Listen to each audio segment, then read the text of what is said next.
Hello, everyone, and welcome to another horrific review.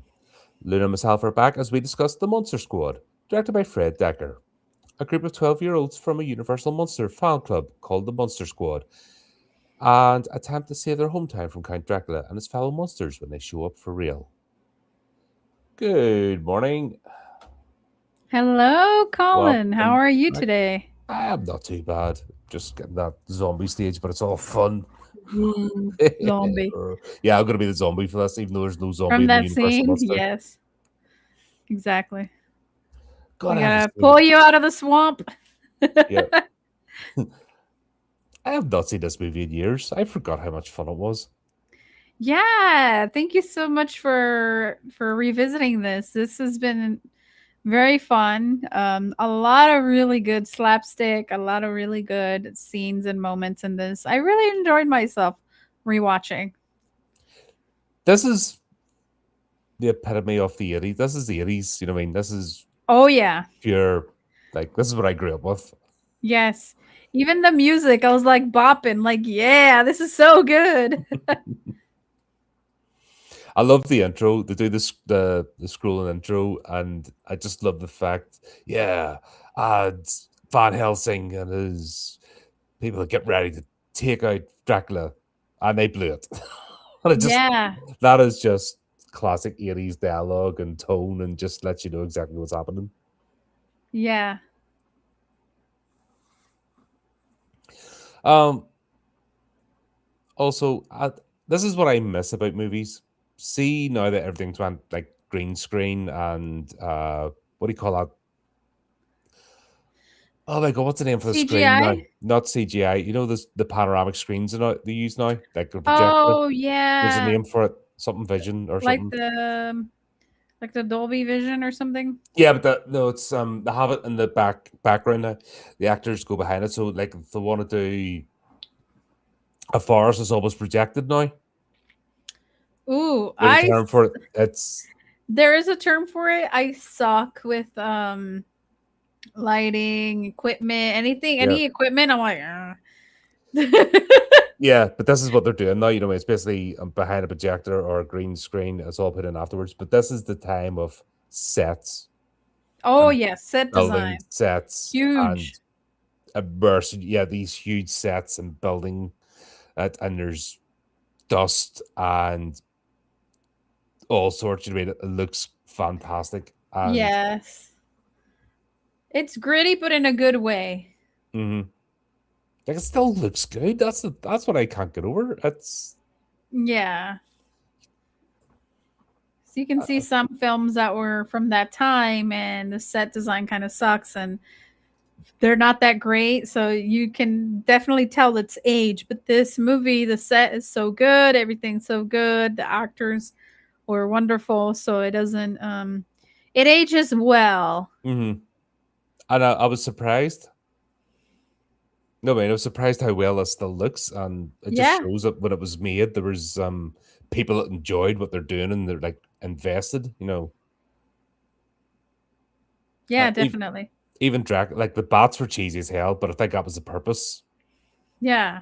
But the transformations, like the first transformation would get introduced to Dracula, Hmm. uh, brilliant. Like the cutaway cameras, the work, and then camera just Dracula just dropping, you know, full cape and all. It's like fantastic. I'm like, oh Yeah, my god, like I really enjoyed that. That scene was cool. simple little things, you know, millions words spent on that. That's just somebody knowing how to use a camera. Yeah, Can't argue with it. definitely. Yeah. So, like I said, I'm just this wasn't even nostalgia. I'm just appreciating this for the movie what it is, and yeah, it made me happy. Like, It did. I haven't seen this in a while and I was like, "Oh, this is so fun." Even oh my god, even the little beagle. mm, He was a part of the story too. They kind of involved him.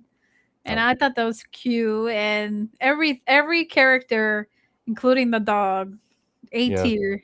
which maybe sad about because I miss my beagle. He's been gone a few years now, and Oh, God, you don't yeah. like they're a unique dog. Like Oh yeah. Beagles are something else. Like there's dogs and there's beagles. Like just something else entirely. Yeah. They're so docile and friendly. Until they get the scent of something 20 miles away. Then they go, ooh, I like mean, a hound dog.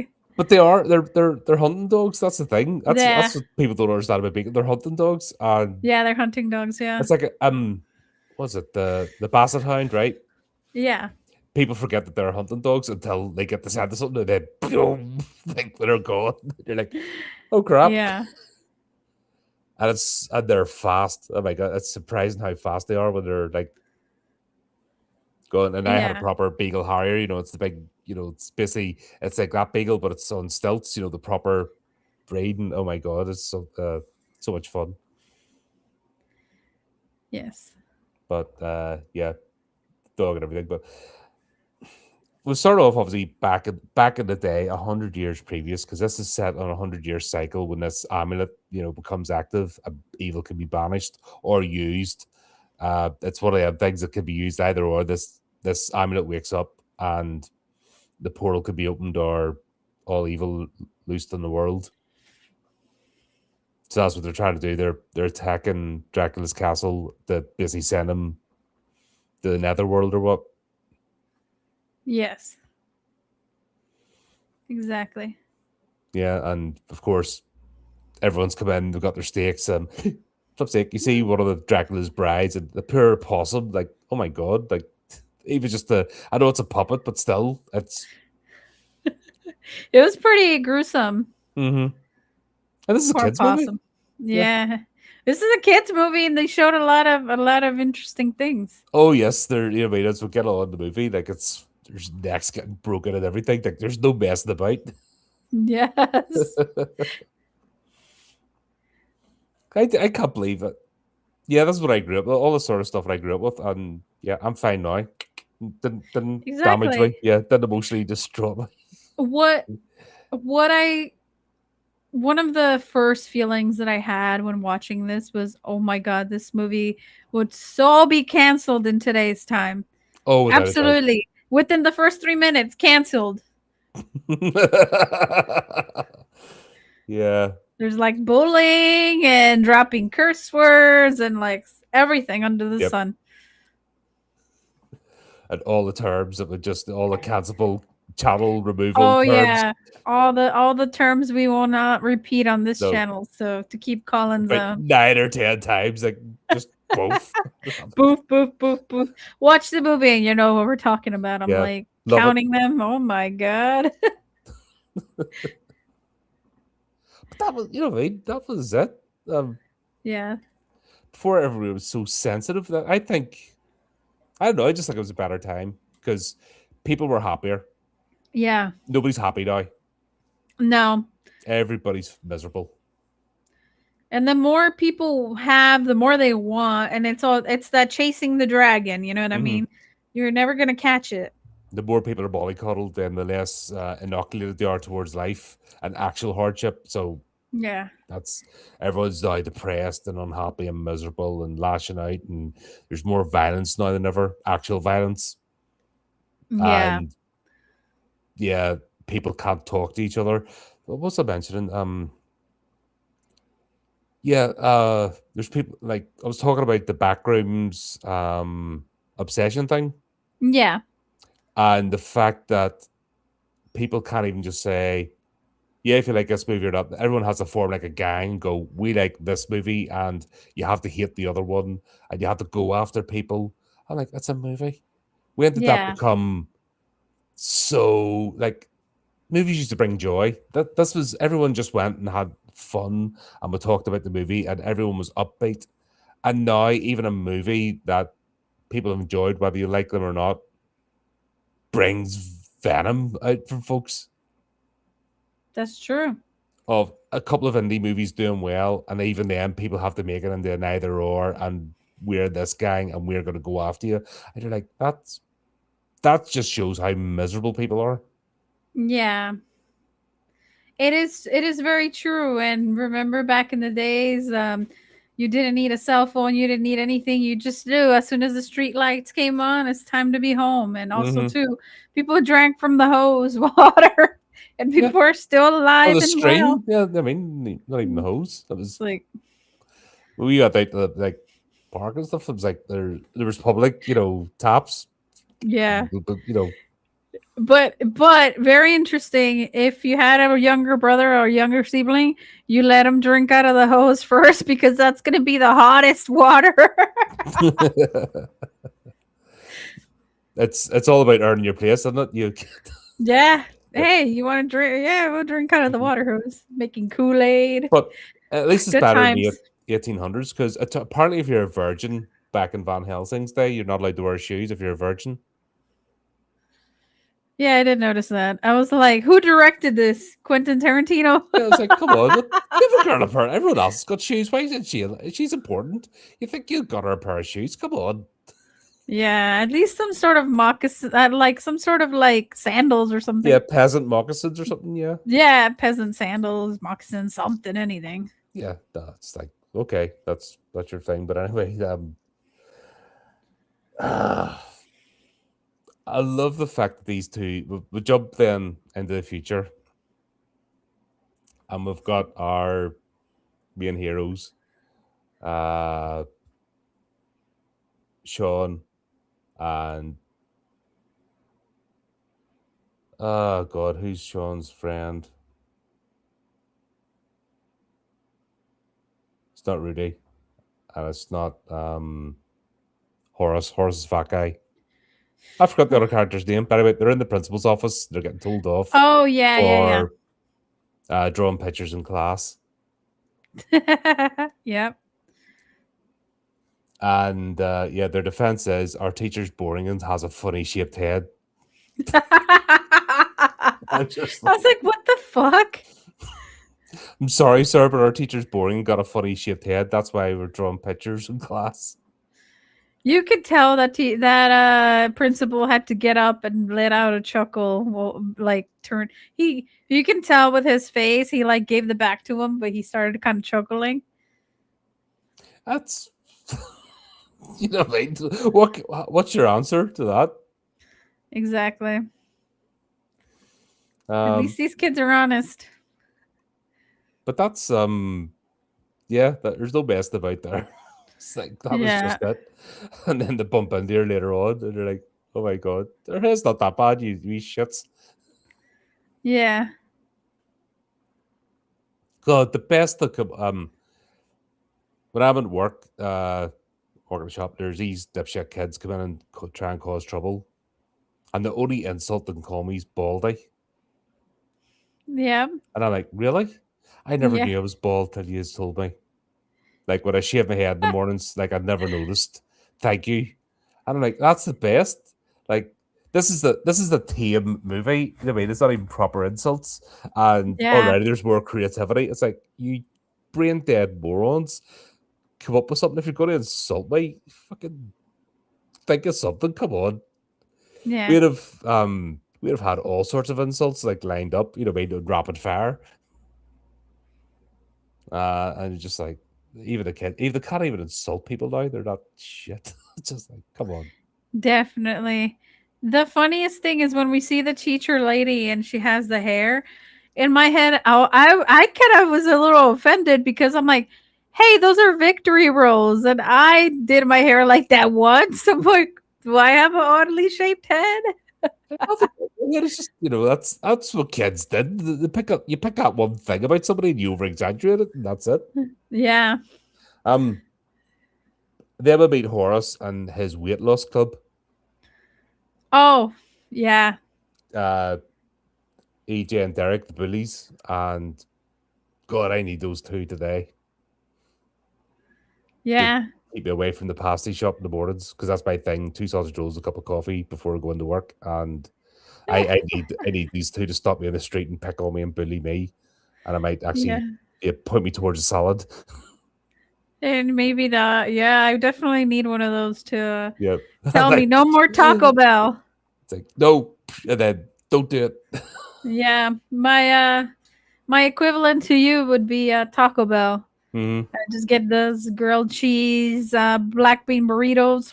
Good, but no good. No, it's not good. It's not good. It's like that's the problem with like tasty stuff. It's like it's never. Yeah, if it's tasty, it's gonna be very bad for you. Hmm. Um, this is another. Obviously Rudy is like he's challenging is in our phones because this is so much a throwback from the phones or Happy Days, the show that because even though that show was made in the 50s, it Yeah, was shown all the way through the 80s. yeah, definitely. Or was it made in the 50s? No, it wasn't. It was set in the 50s, but it was Yeah, made like, yeah. in But you could that just time. Yeah, tell the character Rudy, that's what he's based on. Like, what a choice. Like, he's wearing clothes, like those shoes and stuff that should get him bullied. yeah, Like, he's going for it. And yeah. Rudy had the whole grease thing, you know. yeah, it's like a cross between the Fawns and John Travolta's character out of Grace. I And liked it. I like the outfits. yeah, and he rocked it. That's 100% confidence. Yeah, he looked like a cool dude. We have a lesser spotted Chris joining us. Hey, We're very rare in the wild these days. All right, guys. Not too bad. We just got the bit where Rudy's appeared and he's wearing the the cool weight loss. outfit. The 80s version of Weight Watchers has happened, with EJ and Derek. You don't eat that. Bam. Yeah. The sad thing is, there was like an '80s trope, right, where the fat kid is always eating, and then like by today's standards, he's not that fat. How would, He was what would they? a big child, but Yeah. It's would they do like to me? oh my god, Full Metal Jacket. yeah, What do you call Yeah. him? Devoe. The guy that played Gomer Pyle or Lawrence. yeah. He was considered fat.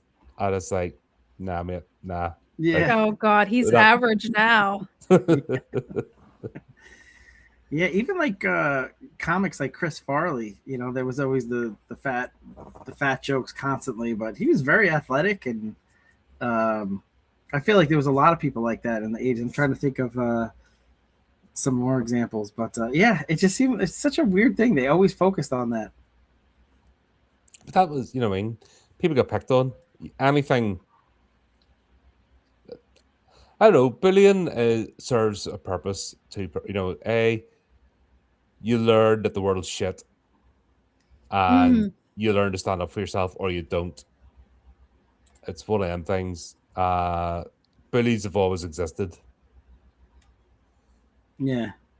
And if you do have something about yourself, you either have a hang up about it or you learn to get over it very quickly.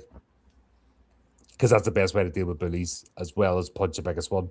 But when it's catcalling and name calling, you learn to just, whatever. Once it doesn't affect you, the They move move on. on. Yep.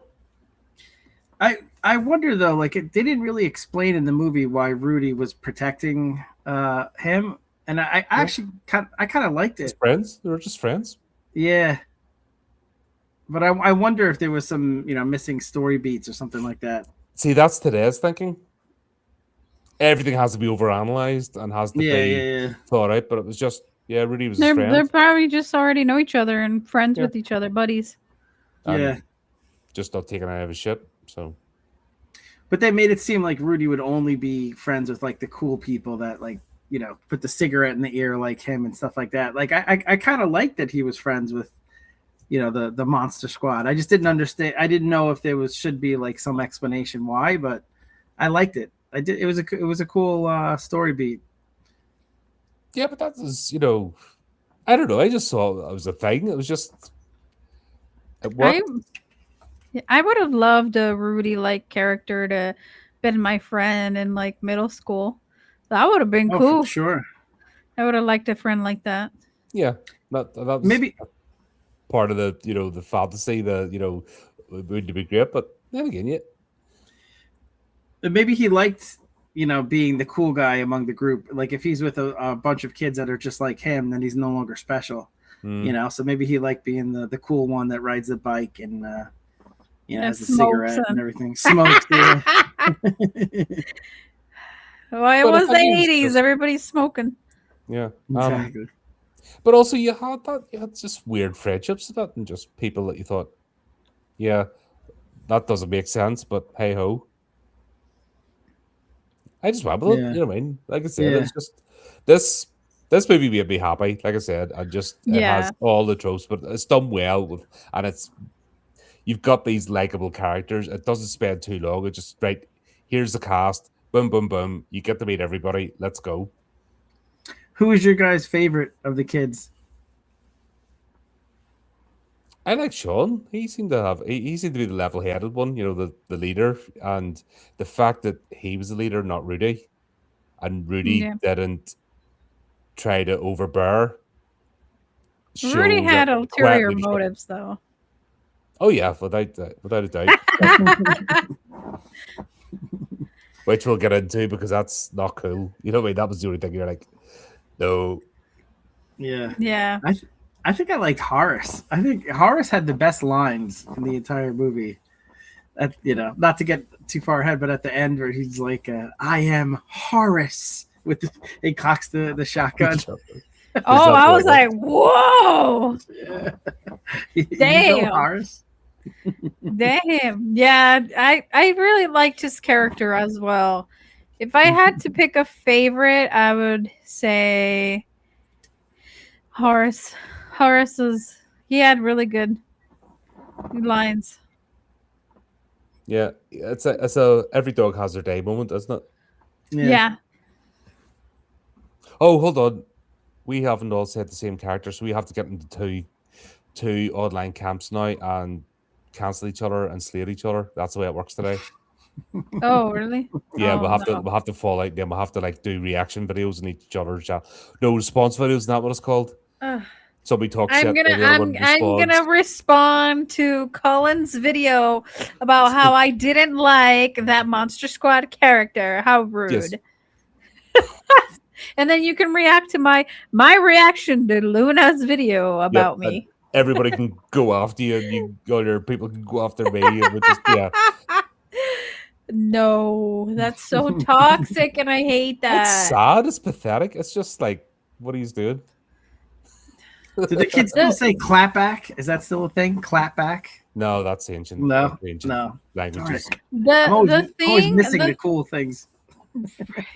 The thing that upsets me the most about that is, there's going to be somebody who's going to take that internet drama a little too serious because they have this relationship. What are they called? Like when you think a online person is like in love with you or something. I forget what they're called, but somebody's going to have that. And then they're going to catfish. No, that's where you pretend to be someone else on that's Rivvish is talking about the back and forth and infinite reaction chain. Yeah, but right.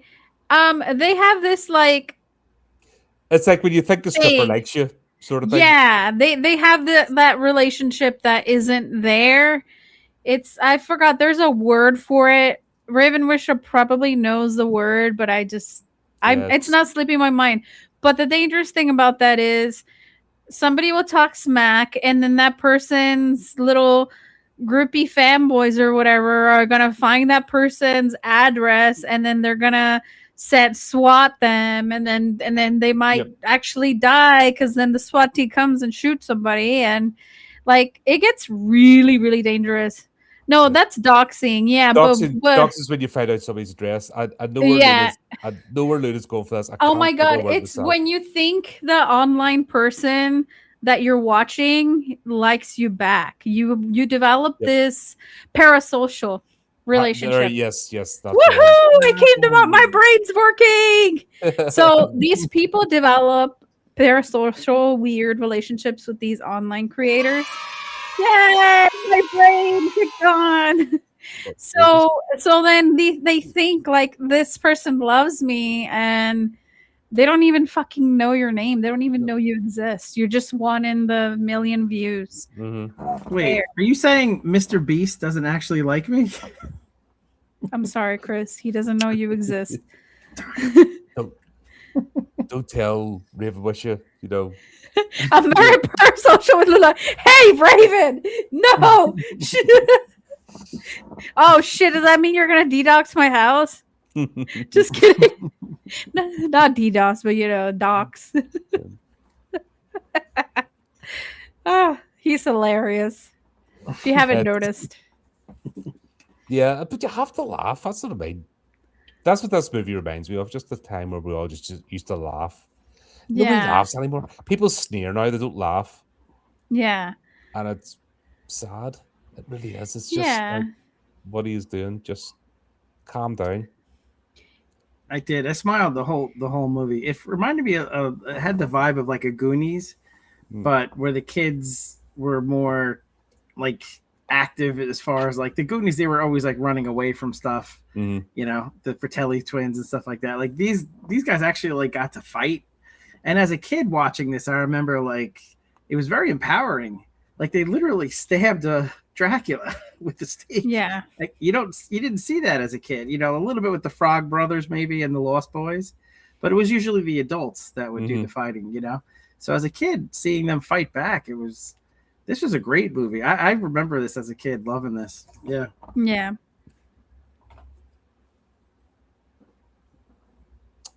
It's funny as well because we've got this dynamic because we've always got the younger sibling. Yeah. Horace has been bullied. And then when Phoebe comes along trying to join in, he like bullies her because that's the cycle, isn't it? Yeah. That is a cycle. It's just interesting the way that it's almost like there's a message in there, a subtle message that you can pick up on your own without having to be told. We don't need 10 minutes of exposition to explain this. You can go, Yeah. he was just bullied, now he's bullying her. That's how it happens. You know what I mean? You can join the dots yourself. Like, yeah. But Phoebe's so sweet. She just wants to join the boys. I was Phoebe once. I was raised by 6 boy cousins and a brother, and yeah, I was the only girl in the family. So always felt like Phoebe. It's like the boys were gonna skate and do skate videos and do all this shit and watch like Scream and watch all these stuff, and I'm like, can I join? They're like, no. no, yeah. That's No. Can't hang out with the boys. I'm like, so I definitely felt bad for Phoebe because I was in that role too when I was a kid. It was funny. My sister would follow me about when I was a kid with my friends, but then if I even hinted at doing the same with her, I got shunned. It was weird. You can't hang out with us. Yeah, that was I was always the young one because I have an older brother and I used to like to hang out with his friends. But there were some times where they didn't exactly treat me the best. There was one time I recall we dug like a 6 feet hole because we were trying to dig to China or something like that, and they just put me in there and then they left like as a joke. But then they really did forget about me. So I was down there a good. It probably was only like a half hour, but it felt like I was there for like a whole day. So. Sometimes it's tough, you know, hanging out with the older kids. So the little sister in this, it's funny that she's always hanging out with in the monster house, you know, the clubhouse, and just wanting to fit in. So I felt for her. Yeah, but then also the mother's like, yeah, you let her join in or else you don't have the house. Yeah. Well, that happened as well. You will, you know, because that was it in the 80s. You were like, all the kids had to go out. There's nobody got to stay in the house. Parents, boomers don't like kids. Yep. Out of the house. Out of the house. Go ride your bikes. Go do something. Just don't be in here. Go touch grass. Yep. That wasn't even a term. That's a term that's come up today to harken back to this era. Because you didn't need to be told. It was just out. Oh, go play outside. Yep. You did get told, go play outside a lot, though. And you knew what to do. We'll get this. Was it all part of the plan because Dracula and co are getting basically a charter plane to their destination, but he obviously decided this is the drop off point. They're not going to land. They got the guys in the plane, and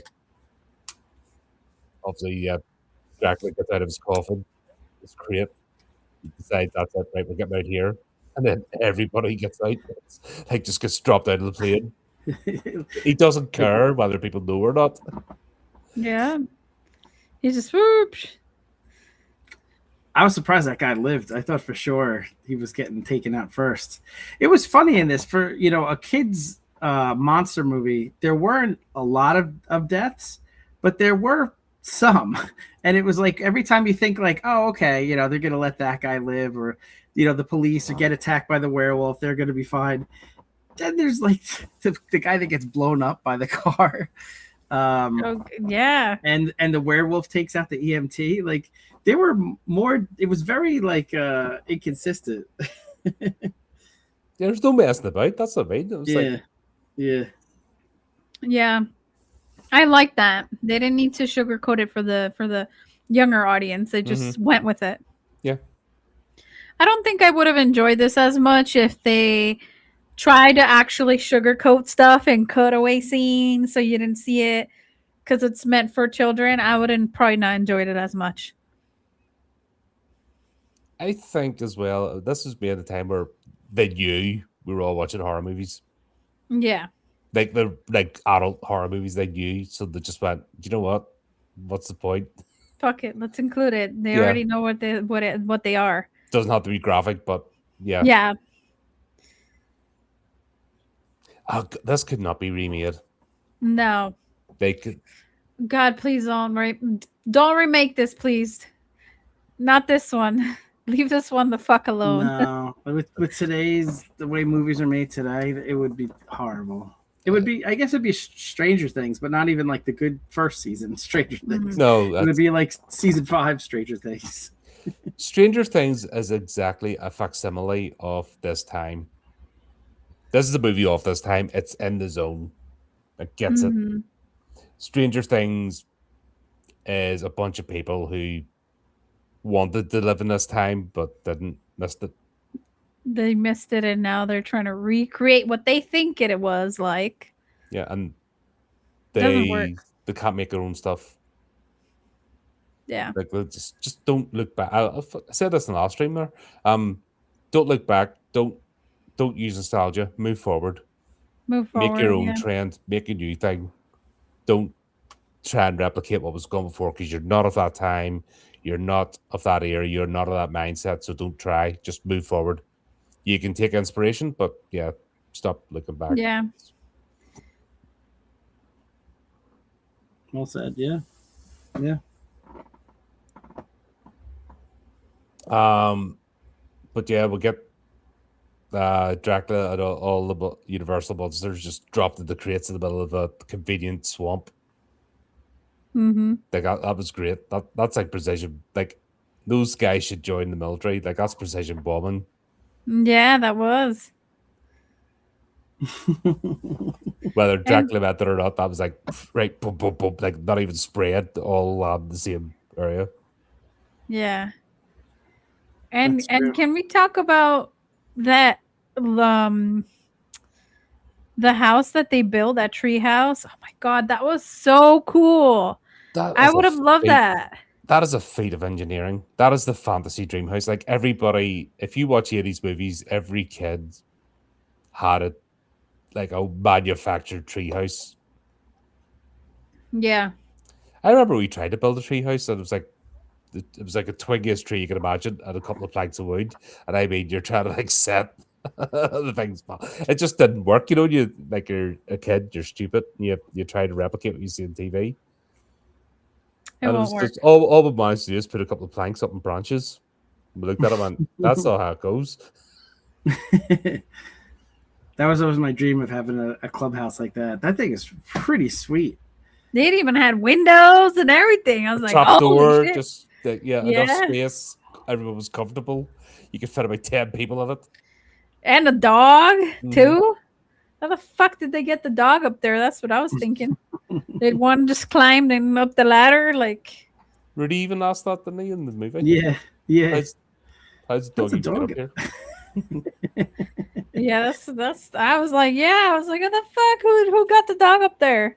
Somebody must have carried him and just climbed up with one hand and dog in the other. You know? Windows perfectly placed for the neighbor. Yeah, like, God, That's good Right. design. That's good architecture. good architecture. and this was such an 80s thing as well. Like when girls getting changed, of course they pose in front of the window. That's when it worked.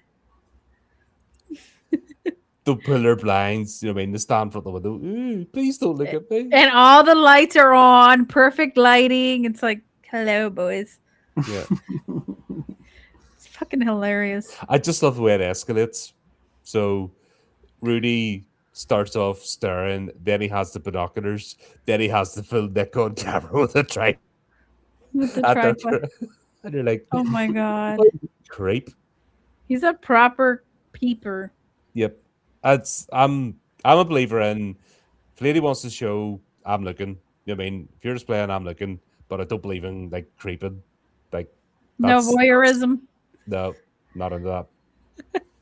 Yeah, no, don't be weird like Not that. without permission. Sorry. I'm all Yeah. about consent. It's like, yep. You want to show, I'll look and I'll smile. But if you're doing things in private, I'm not. God, what was a movie back in the day? Porky's. Mm. Oh God, that was Oh yeah, it went like Revenge of the Nerds. Like that was like a trope, right? Where they would like go in the women's like shower and locker room, and it's all. It's like, you know. yeah, it was like funny. Then they didn't get that it was how messed up that is. Yeah, But it never went well. This is the only movie where he gets away with it.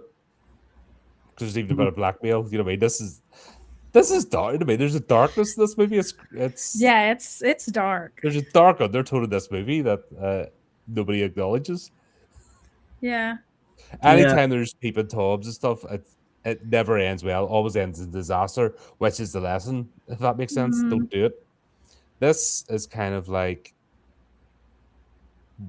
really, they're ruthless. Like they don't mess about.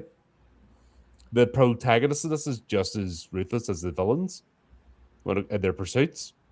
Yeah, true. I can see that. I can see that.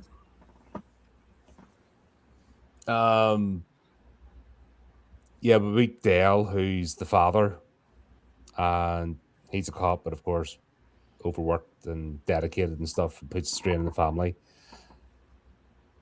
But the bit where he says to Sean, you know, he's supposed to be taking him to let them go to the movies, and then plans change because of the main Phoebe, and he's like, "It's only a movie." I'm like, oh, never say that. Oh, never say that. That was the worst thing you can say to anybody. It's never really a movie. I've never seen Groundhog Day. Oh, That's a I have to a watch deep- that one. It definitely made me want to watch it now. This movie. And I didn't mean the Bill Murray one. They're talking about the horror franchise or something. You know what I mean? Yeah. God, I forgot. There's so many References and movies out there that are like, oh my God, where do you have the time? Even back then, you can't. There's so much stuff there that I've not seen, even though I've watched one or two movies in my time. There's still so many. I always look at the movies I haven't seen or haven't caught up on, and I'm like, oh Yeah. my God. I said that's if I stop making movies right now, there's enough material to last 10 lifetimes. You'd still never catch up. oh for sure. true. And by the time you get to the last third that you hadn't seen yet, you forget so much of the first third that you saw Yeah, 30 years ago. revisit. Yeah.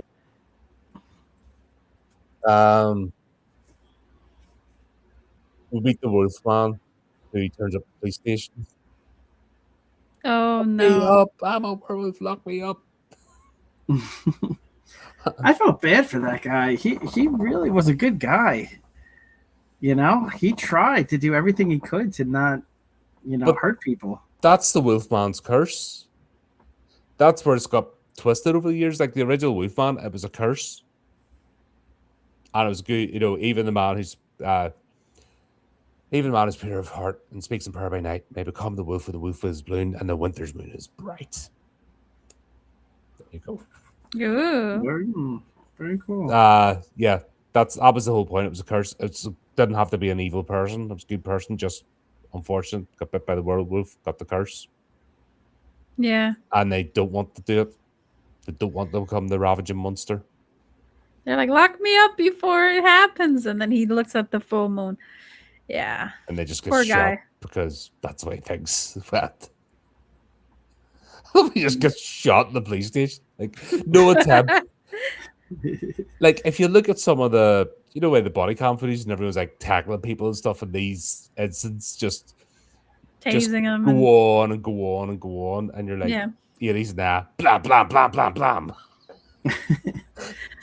Especially Damn. like Yes. at the end of the movie, they kept trying to like run up and grab Dracula and the Wolfman. Like, just keep shooting him. There's a lot of tackling going on. Yeah, that was funny. That was hilarious.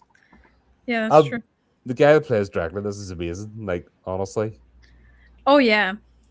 he's He's played Dracula in other movies as well. Has he? Oh, I didn't know Yes, that. he has. I forget his name now, but like yeah, he's brilliant. He just owns this role, and like he was born to do this role in this movie. He had great range. Like he was very charming in certain scenes, and then there were other scenes like where has the little sister, and like the fangs come out, and he calls her a bitch. I was like, oh, jeez, I forgot about that part. Like he had the whole gamut, right, of Dracula, from the charming, statesman to the creature, the wild animal. Yeah. You know. I love the way like the plot sort of just happens sometimes because Dale's a detective and really he has to go like on call. It's not a murder, it's a museum robbery. That's what he gets called out for. And you're like, really? That can't wait. Like scene of crimes can't turn up. He can't appear later to get statements. Like, why does he have to be on the scene? It's not a murder.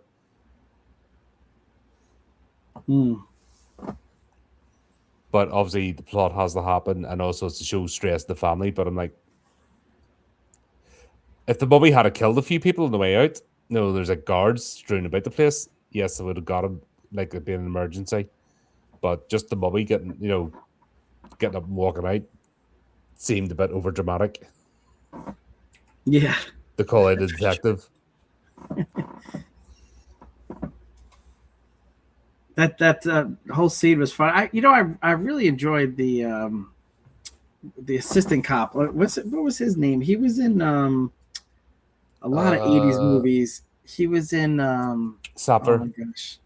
Sapir. The Mannequin. He was in The Mannequin and like just like a ton of like 80s movies. Okay, thank you. Yeah. He did a great job. I really enjoyed him. I was really sad when his car got exploded.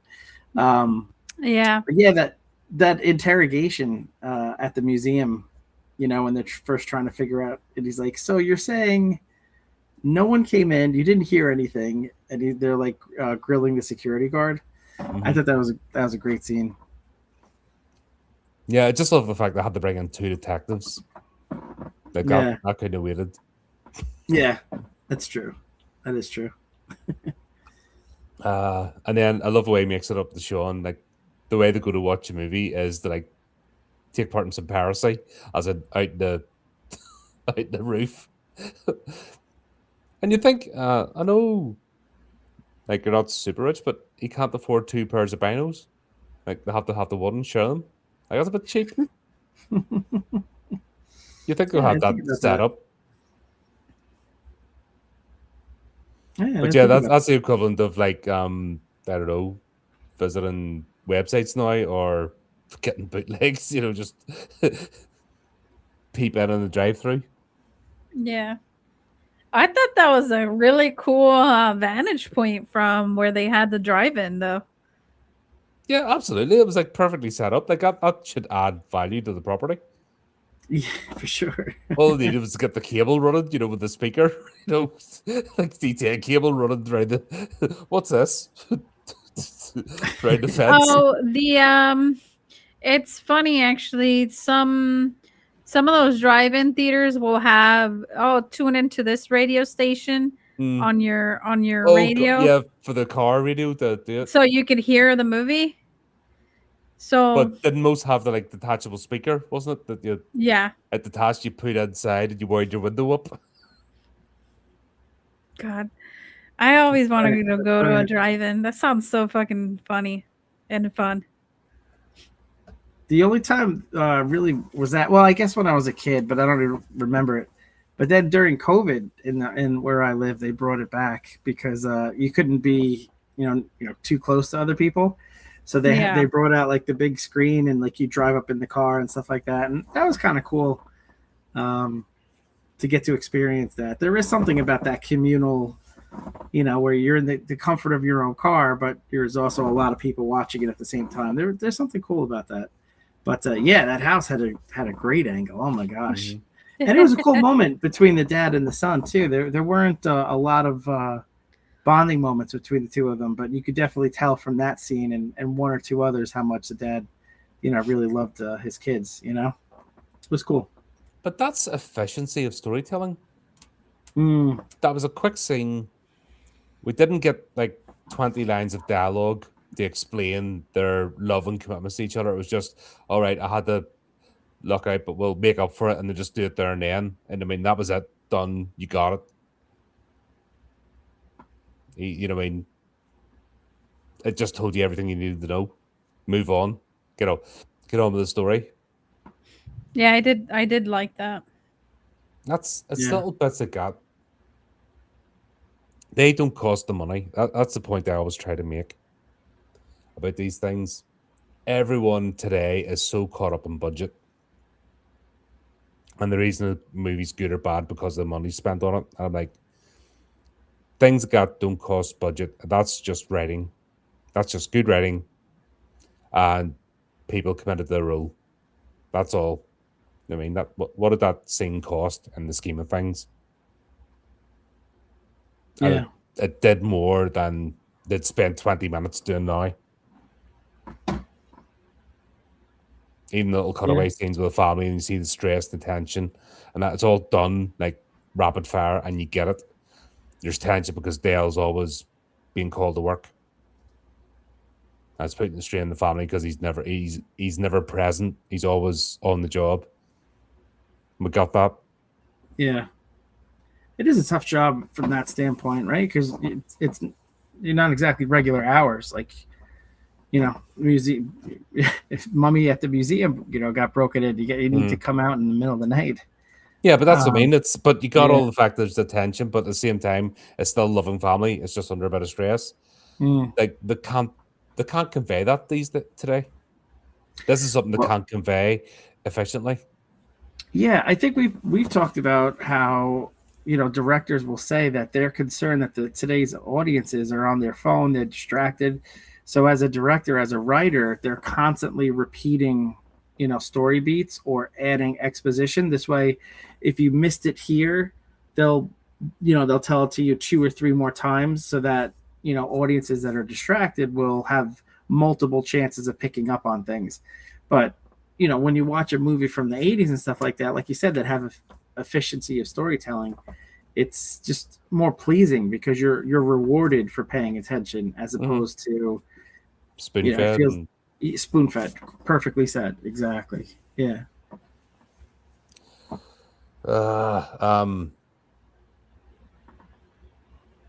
Yeah, it's great. We see Dracula's getting all the monsters to come to him. Like that's what the mummy's doing coming. We'll have to talk about that cane. That's an amazing piece of engineering. Yeah, I was wondering how he didn't get electrocuted. It's obviously non-conductive material, like if you've got something that can reanimate a assembled corpse that you carry about with you, like you've got all this figured out. Yeah. What else do you need? And maybe being immortal might have something to do with it too. But I just love the fact that this is all like, and it's elegant and doesn't look Yeah. clunky. Mm-hmm. I kind of felt bad for Dracula because the whole idea was he wanted the monsters to take over the world, right? But Mhm. if you started to break down some of the relationships, like him and Frankenstein don't exactly see eye to eye, and Wolfman, he's got to keep tied up, right? Mhm. He can't have any conversations with the mummy, and the swamp thing, The you creature know, from the Black Lagoon. creature from the Black Lagoon, he can't talk to. So I kind of lonely. I kind of felt Mhm. bad for him, you know. But they're still monsters. Still monsters, but Exactly. But is that not supposed to be the tragedy?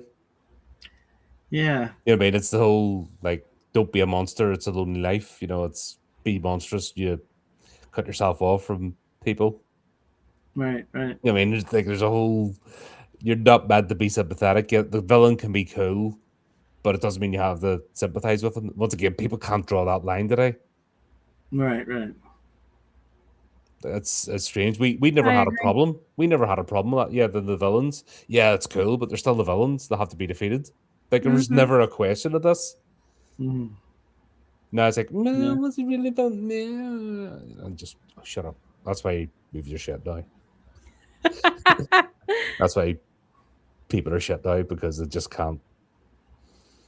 They don't Just understand. have to navel gaze over everything. Mm. Uh, um, I love the side, the notes. You know, that was the telephone notes. Mister Alucard is looking for the Van Halen dairy because that's the artifact is Van Helsing's dairy. They got it to Sean as a present. Oh God. Yeah.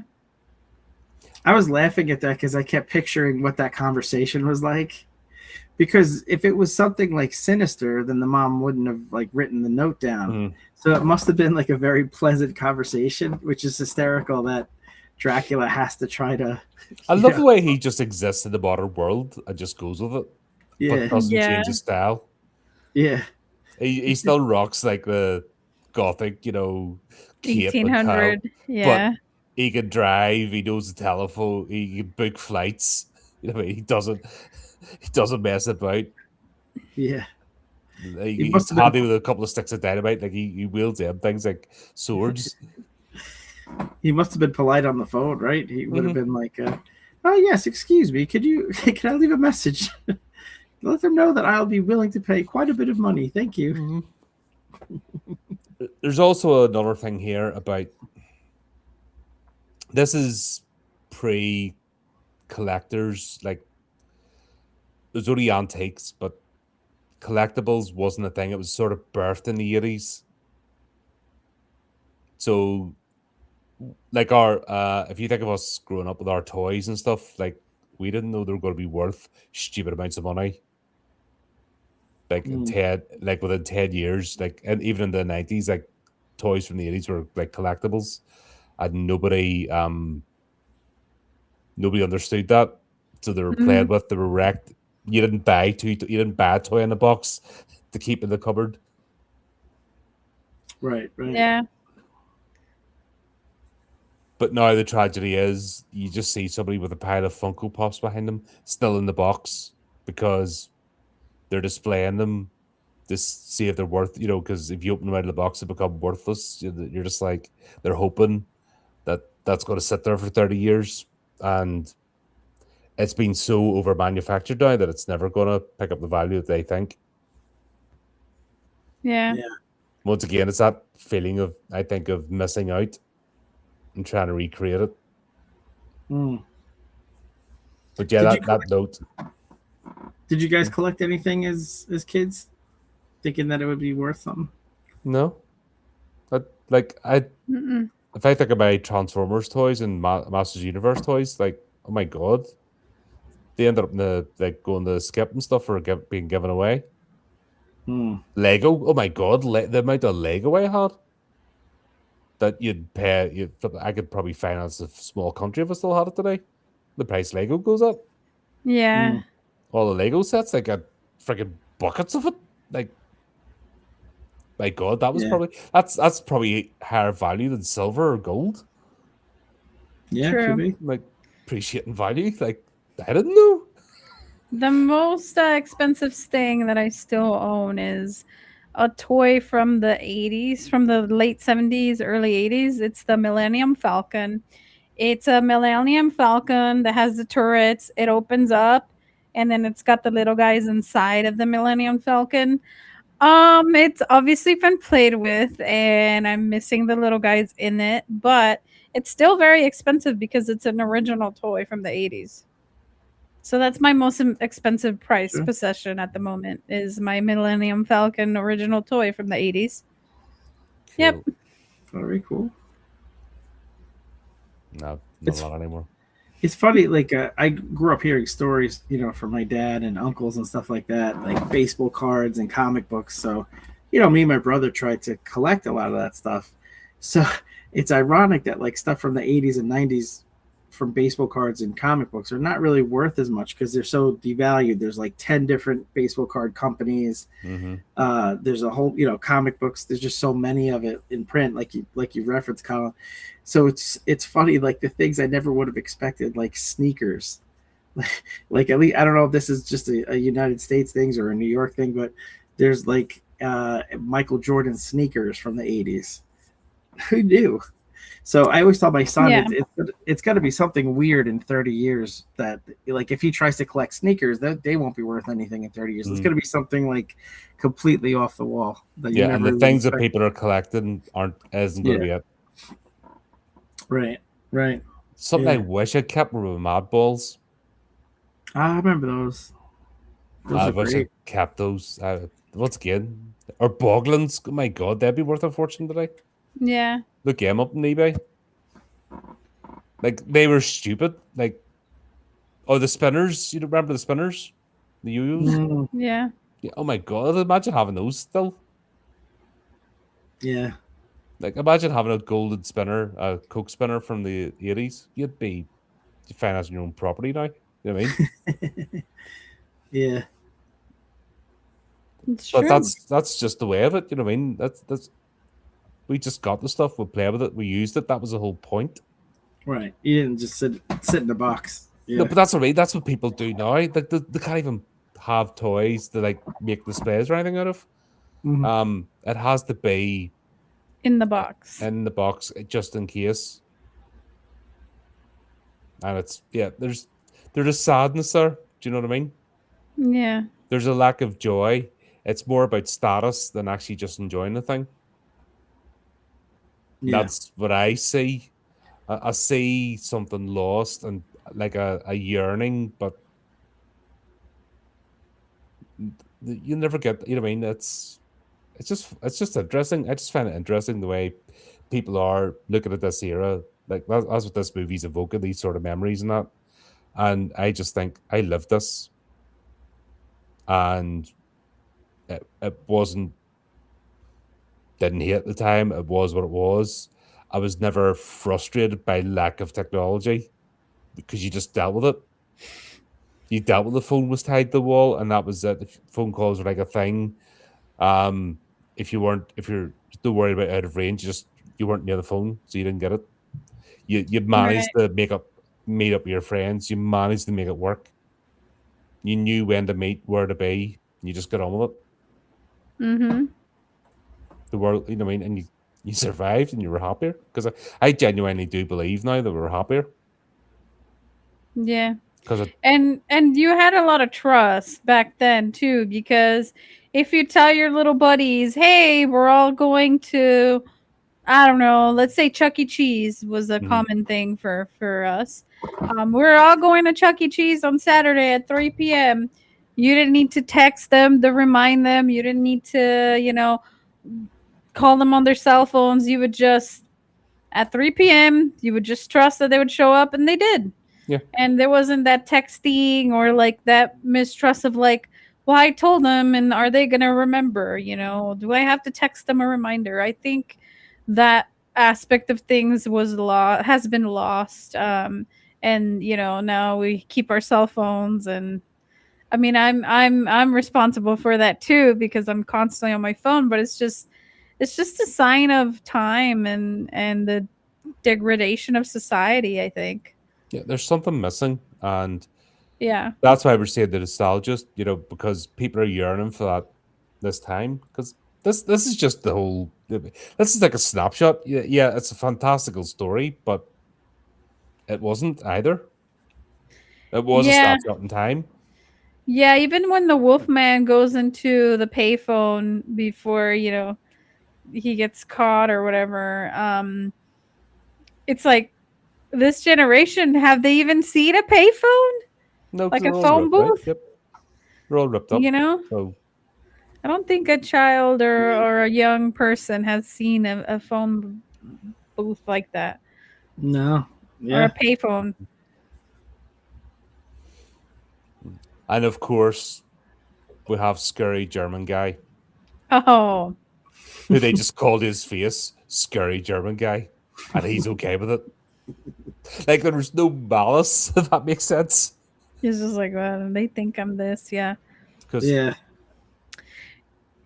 You want to know the sad part about that is they called him a German guy, but if you looked at his hand, Yeah. he had the Jewish tattoo.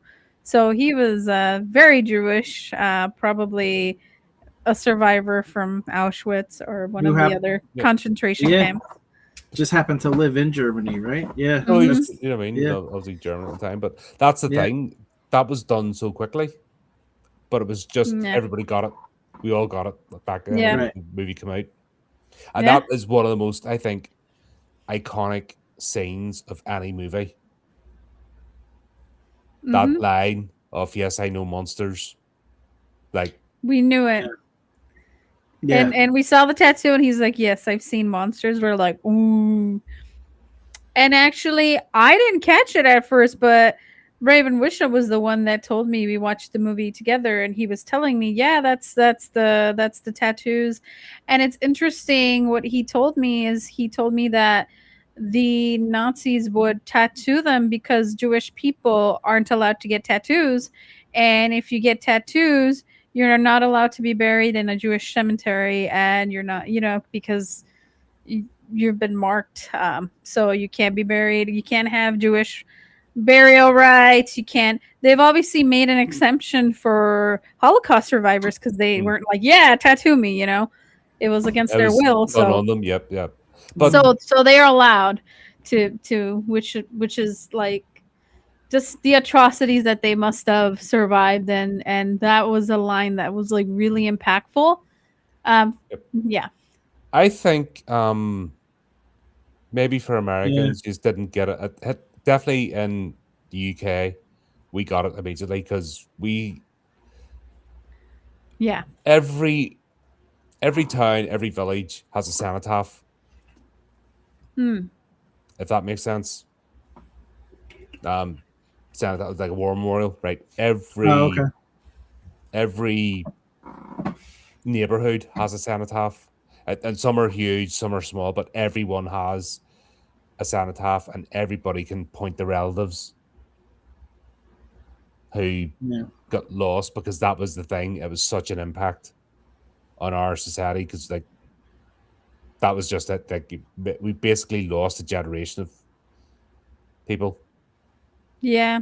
So it was always in the what I mean that didn't even miss a beat. Got the reference. Didn't have to have it explained to us. Just saw it. Knew exactly. Right. Mm-hmm. You know what I And mean? if that was done today, it would have been like I said, it would have been reiterated by three different characters. Which They would have pisses me referenced it. off because that Yeah. Yeah. actually disrespects. You shouldn't have to. Yeah. No way. Yeah. That's once again efficiency of storytelling, Yeah. and people understand, and it has the exact impact what it needs to have, Mm. Mm-hmm. and didn't have to have it explained because it was just there. That was probably the deepest story beat in this film. I was like, oh, you know. But Raven's right on this side of the world. If you're a child, you probably wouldn't understand that reference because you don't learn about World War II until probably high school. Yeah. So you're probably like 16 when you learn about the Holocaust, and if you even learn about it. We have Remembrance Sunday, Armistice Oh. Day. So the 11th hour of the 11th month, the 11th day, the 11th hour, the 11th day of the 11th month, that was Armistice, World War One, when the guns fell silent. So I went the parade, busy parades, because that's what it was, like when it was the BB stuff, you know what I mean, that was the thing, you have a parade, go to church, service, Binion's lines, 2 minute silence. It was just part of our culture. Mm. That was, so even before we were taught about the war in school, we knew about it. You know what I mean? That was it.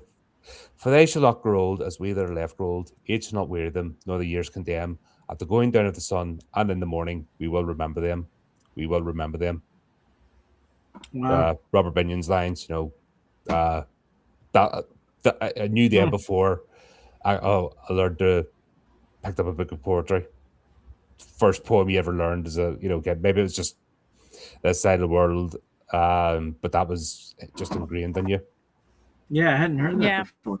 Yeah, I've never powerful. heard that before.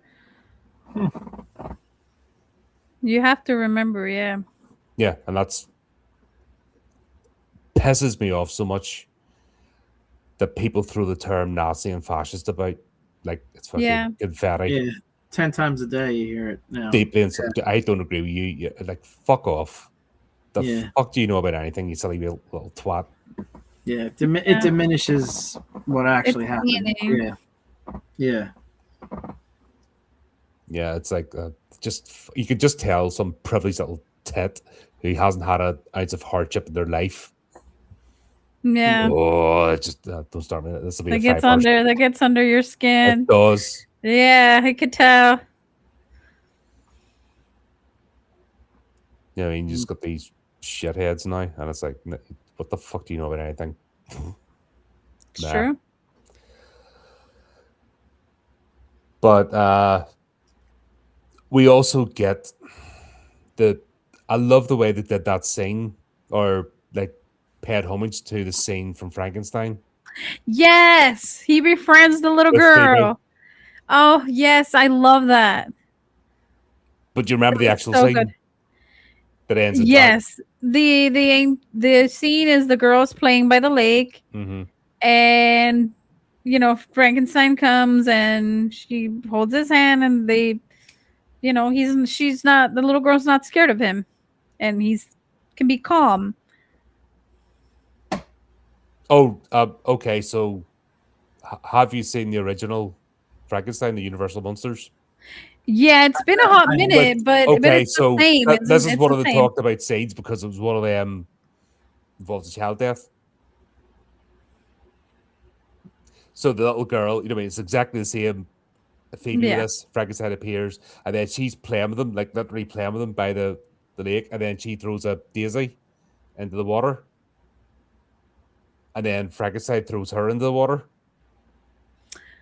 Oh yeah, it's been a hot minute. Yeah. Yeah, do you know what I mean? And it was one of like most shocking scenes in a movie. Like this was 1930, for fuck's sake, 1930. Yeah, and then I think that she drowns, right? Yeah, because that was the whole thing. He had no concept, the mind of a child himself, no concept of his strength.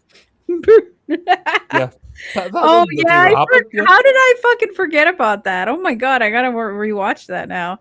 Yeah, that's one of that's you know what I mean. When you talk about this is what I mean. But movies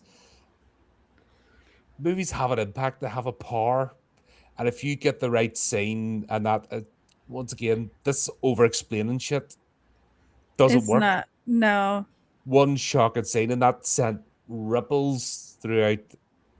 You know what I mean? It's as much as like the original book sent shockwaves for that one line, "For I am God." You know what I mean? And everybody lost their mind on it. The cancel mob of the time, not getting the irony that's what destroyed Frankenstein was his God complex. Do you know what I mean? It's like, that's why I love art. I love creation. And that's why we need we need to encourage people to create, Yeah, we do. because that's how you explore things. That's how you safely have the discussions. That's how you examine the human psyche, the human condition through all this. And I just love the way this movie is being respectful of what it's it's a comedy, it's a horror comedy, but still, and it's a kids movie, but it's also not. Yeah. Yeah, absolutely. The parts I wasn't familiar with that, so I didn't make that connection, but it did kind of occur to me, like, even though Frankenstein is obviously well-meaning and he's been kind to their sister, just like you said, like, he's not aware of what he's doing. They left her alone with him for like an entire day while they went to Yeah, that I was was like, there's so many accidents that could happen. Like, even if he doesn't, mean to, he just turns the wrong way, and she goes flying 100 yards. It's probably want to supervise that. Is what I'm saying. That's okay. You can be babysat by the reanimated corpse of like 10 different people. You know what I mean? Made up. Yeah, oh my god. He's That an was the 80s. adult. Oh, that was the 80s. Yeah. No seatbelts in the back seat. Yeah. Babysat by Frankenstein. latchkey kid, as they used to call them. Oh man, it was funny. But one thing is, she earned her place in the Monster Club. Like, she brought it. Like, there's no F buts or babies after that. You're in. Nobody Literally. questioned her. Nobody Literally. questioned her. She brought Frankenstein. You have She to literally learn. brought it. She brought it. Yeah, she brought them a monster. Yeah, for sure. Then all, everything starts to escalate. Dracula finds the amulet, and now he wants the book because the book has the spell to do what he wants to do. Rudy, of course, has got a professional setup now. The creeping Ellen. Oh no. Yeah, his voyeurism has gotten a little out of control there. The only bit that is not, when you went to get photographs back in the day developed, because it was done at a pharmacy. The Yeah. pharmacist was under, I don't know if it's the same in America, but in the UK, if there's any untoward images, they were obligated to call the police. So if this is the UK, for example, during that time, Rudy would have had the police called on him. Because they weren't private. You know what I mean? The pharmacist developed them and they checked them. You know what I mean? It wasn't. Yeah, they'd go through them just Yeah. and then as they're printing them, obviously. Or Yeah, just as a matter of course. You know what I mean? It was even that there. So technically, yeah, Rudy should have been in jail or having to start, social workers or talking something. to the cops or Yep. something. Yeah. At Yeah, the there's least even in the police station. Yeah, there was even a movie about that, right? 1 Hour Photo with Oh, Robin God, that's Williams. one of Robin Williams' best movies. That was, Oh, an hour photo. Oh god. that's, yeah. That was a great movie. Like, It was. and the funny thing is, not one bit of violence in it. Really? Yeah, there's no actual violence in the movie. But it's one of the, I would say, like, right up there, greatest thrillers, in terms of the tension and everything else. Just a troubled mind, that's what it explored. Yeah. Interesting. It's actually quite You apt for- haven't seen that one yet? That's a good one to watch. That's Luna. that's a good watch. Yeah. Oh, okay. I've never seen that. I'll have to check it out. Oh yeah, that's worth it. Honestly, that's a good watch. One of his Cool. better movies. And not that Rob Williams does Bad bad movies, but It's that's so good. definitely one of the more like top iconic ones, tier. His Yeah, yeah. it just shows his range. for sure. That'll be a good watch. Mm-hmm. Do you ever we get the 80s gearing up scene? That was great. They decided Oh, to take with on the monsters. montage music. Dun, dun, dun, dun. Oh, that was so good. Like, I let's love just go make weapons. Like, it just, once again, I'll just go to make some bullets in school. Like I just got to, what I mean, smelt some silver Some here and just make bullets. And the teacher's just like, yeah, not giving a fuck shit. it, do Yeah, it. yeah. Have you any idea how many social workers would be involved and counselors and stuff if that happened now? That's true. And the thing is, the shooter, mass shooter, like haven't made the bullets yet, but yeah, everyone would be like jumping on them. Thank It's God for true, yeah. Rudy. Rudy more than carried his own when it came to that montage, right? Like he was the one at shop class sharpening the sticks, and he stole the bow and arrows. Like No, it's not Sean. Sean stole the bow and arrows from like literally live during the archery class. Yeah. I thought it was Rudy with the No, Rudy was the no. one in the shop making the bullets. Okay. Making the Everyone did their bullets. bet. That's what I made. It was I thought he did both. I thought Rudy did both. no. All It was right. Sean. That's Yeah. All right. Everybody picked up their weight in that montage. But a lot of hassle could be saved if Wolfman just learned to speak and communicate instead of screaming at people in human form. Oh, he did both. I thought it was Sean that the. I'm pretty sure it was Rudy too. Yeah, he Yeah. did both. All right, Thank you. sorry. Thank My you, apologies. Raven. I could have That's sworn all it was Sean that the archery.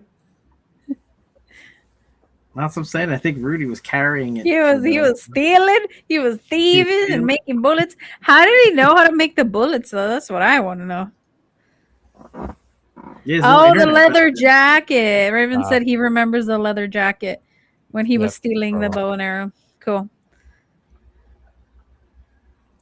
No, hold on. I have to double down now and demand that I'm completely right. And then I still need to set up my online group. And then you just have to get your online group. And they'll have to fight about it because that's the way it is. Yeah, now. and then you have to ban the chatter that told you that you were wrong. And, Yeah, you know, that's right. And you gotta make a script about it, and Yeah. in your next video about how I'm right still. Fuck off. We're laughing, but this happens. Like, it's fucking. It does. It's pretty sad. Yeah. But this is another reason why Horace is the MVP, because Horace brought Rudy, and Rudy did all the work, and ended up Yeah. at the end killing some of the female vampires. So Oh it all god, goes that back. scene. All goes back to Horace. Horace is the key to it all. Oh, and Rudy also carries out the blackmail because I love the way they're trying to ask Emily, was she a virgin? So, have you had the thing and the The thing, and yeah, have you done the thing? what did they end up calling it? You shag? No, not Have you ever, shag. no, have you ever been doinked? Doinked. Oh, that's so awkward. I felt so awkward.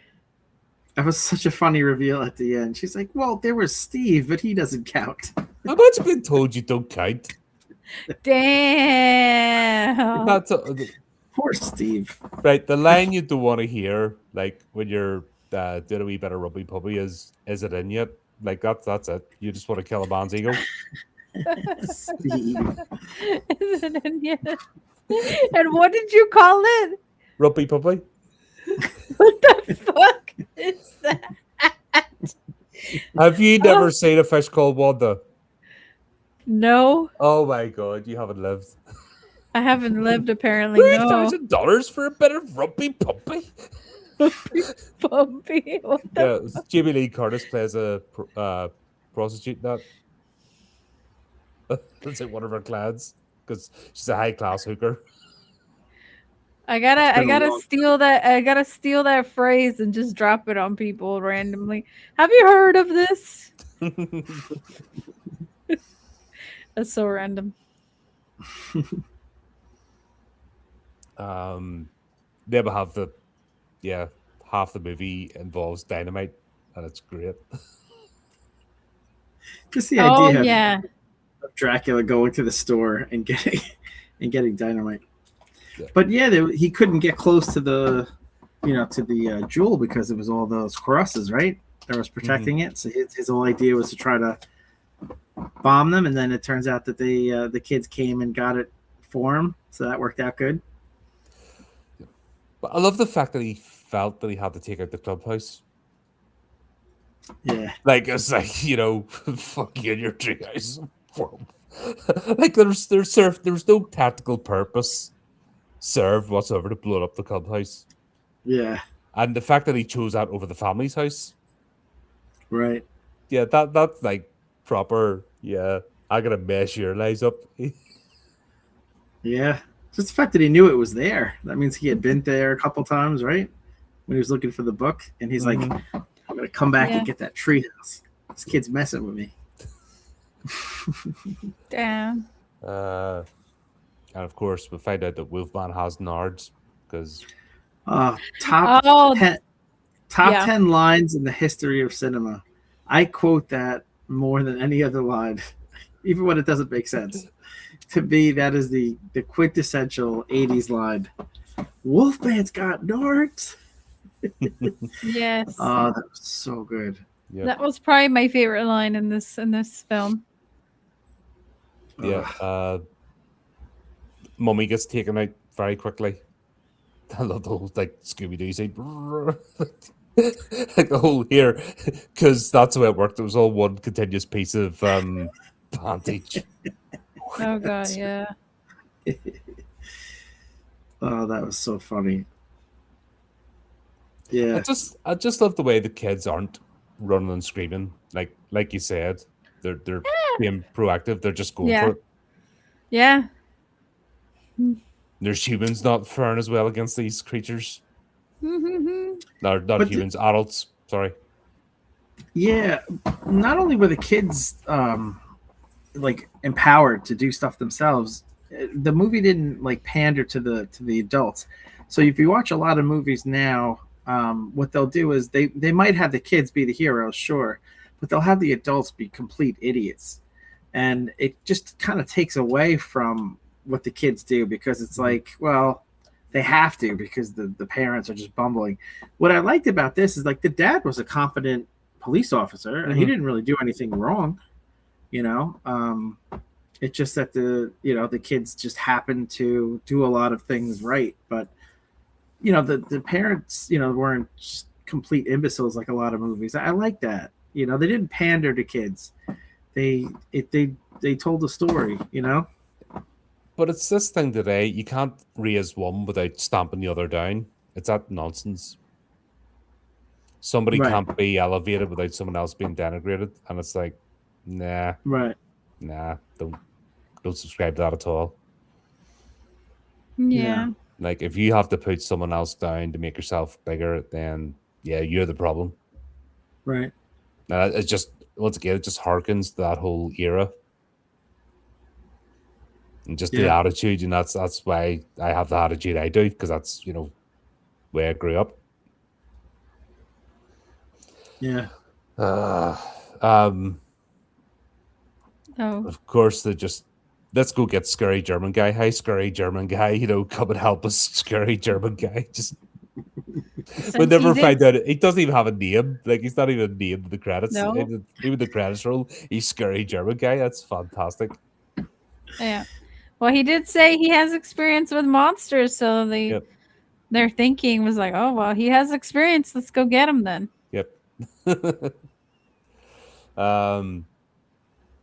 Just the way Dracula like crashes the hearse, like just straight in, boof, boof, like through the fence and all. Just Yeah. Oh yeah. I thought it was very cool his take on it because for a kind of a kids movie he was very intimidating at times. And I mentioned like when he has the sister and he's holding her up, like, and when he gets to the house I'm feeling like, oh, the parents are not surviving this. So it was a cool scene. Yeah, all the scenes of Dracula I enjoyed. I actually think, as you know, A Nightmare on Elm Street's one of my favorite franchises. Freddy Krueger's my favorite character, but I felt there was more threat to children, as in like Phoebe, in this movie, like actual dread, than there ever was. Because in the Nightmare on Elm Street series, they're teenagers, at least 25-year-old teenagers. Mm-hmm. There's never actual threat. The only one was that brief you know where Jesse goes to like tuck his sister in and he's wearing the glove? That's the only time there's ever been a hint of danger to children in a proper adult horror movie. Yet, like you said, you have, and obviously it's not where I work, somebody just lifts her up, but the fact that just once again, just using clever camera work, he's picking her up by the chin and going, "You bitch," like. I don't know, Damn. it's Yeah. camera cuts, so obviously the child actress isn't actually involved in the scene, but it's brilliant the way they do it. Right. Right. The only time I have seen that since is Speak No Evil, Okay. the Dutch version, because I haven't bothered with the remake, where the girl is brought into bed with the couple they're staying with, and the dad sleeps naked, and they used clever camera cuts to basically hint that she's in the bed with the bloke who's naked, but she's not. You know what I mean? It's not. It's you can tell from the cutaway, but it's done that well. And the only reason I'm able to pick it up because I've watched so many movies that I can see it. Like if you're just watching it, then you wouldn't. Right. Right. You think I've done it, but it's like I said, this is just an example of clever work and helping you to suspend disbelief when you're watching these movies. Right. I mean, simple things, and it don't cost. You don't have to go to a CGI software house. You don't have to like do 20 weeks of reshoots. You just did it by knowing your Yeah. craft. Yeah. I just miss that with movies. Yeah. The mother Yep. packing. Yeah, but that's Yeah. it got serious. The fight was, there's been underlying tensions as we know, and it was just Yeah. it was on the brink of it happening because we'd been fair enough. Like the little snippets of conversations you're always working, the tensions are. It didn't have to explain. We knew the family was like this was going on, which, funny enough, that's the way divorces work. Most times it's just family carries on as normal, but there's that underlying tension, and it's all those little bits finally lead up to it. Now it would have Right. to be explained to you. Like I said, just you knew, like when she's packing up the kids and getting ready to leave Dell, none of us were surprised Yeah. because the story Did- told us that was on the cards. It was building up that. Do you think that underlying storyline helped the movie, hindered the movie, or didn't have any impact? No, it helped. It showed the reality of a family and someone who was caught up in his job but didn't understand that his wife needed him and he was being absent. He might have been physically there, now and again he was providing, but he Right. wasn't emotionally there. And Yeah. it goes to show that when things get out of balance, there's tension. I mean, once again, I think the movie just explained it. Yeah. There's no white picket. Well, there was a white picket fence, but Dracula drove over it. But it's not. It's not. Life isn't sunshine and rainbows. Everyone has different family dynamics, and they just showed it. Yeah, that's Yeah. true. Didn't shy away from it. What do you think, Luna? Do you think that storyline helped the movie or hurt it, or really didn't impact it? I'm gonna be 1,000% honest with you. I don't feel like it impacted in a negative way. It was just showing that even in this supernatural werewolves and Dracula and all this stuff going on, shit's still gonna happen. Divorces are still gonna happen. People are still not gonna get along. So it's like a little dose of realism that you got. That even though it is a comedy, even though we're facing Dracula and these monsters, at the end of the day, this stuff is still happening. Real life stuff. So I definitely didn't hurt the plot. It's just part of what already was going on. But there's loads of movies that got. It's just it's world building. Yeah. It's just part of it. Yeah, It's just another layer, you know, that you experienced the movie. You know, what I mean, you stepped in that Mhm. world, you felt part of the world. That was just another part of the world building, which I think, once again, I think they've forgotten today. That's why there's apathy towards movies, because they've forgotten all the little subtle layers that doesn't necessarily have to directly affect the plot, but it helps you immerse yourself. And it's just one of them things. It's a craft that's been lost completely today. Mhm. Now people are trying. I mean, indie movies not there's people trying to bring it back, but I don't think it's the same. I don't know if it'll ever get to the same level. That's true. I think we're like there's going to have to be another Renaissance period. Yeah, the addition of realism to the absurd. So that's you have to. You've heard me say loads of times you have to ground the reality before you can accept the fantastical. Mhm. So if the world doesn't feel real, then you're not going to accept the fact that there's monsters or it doesn't feel like a threat. Yeah. So these are just little things that Yeah. uh take in. One of the last movies to maybe go that direction for things that Tim Burton's Batman. Oh. The rubbish floating in, you know what I mean? The overflowing bins and stuff, the rubbish in the street, that didn't need to happen. The streetwalkers, you know, the call girls, little, you know, just blink and you miss it. Did it serve anything directly to the plot? Mm. But helped you step in that world, you know, that things are going bad, not Mm. dirty on camp streets, not looking good, you know, it just helps you like step you need more than just one hook to step into a world. Yeah. And movies have a finite time, 1 hour 30 minutes to do it. Well, Mhm. not now, they're like fucking 2 hours plus movies and they do less, but that Yeah. that efficiency of time and the fact that it was back in the day using actual film meant there was a sense of urgency and a sense of every scene must count. Yeah. One comparison, the original Ghostbusters versus the 2016 remake when they explained the proton packs. I'm You think trying to about remember that the part. scene in the Yeah. elevator when they're going to get Mm. Slimer, Mhm. Right.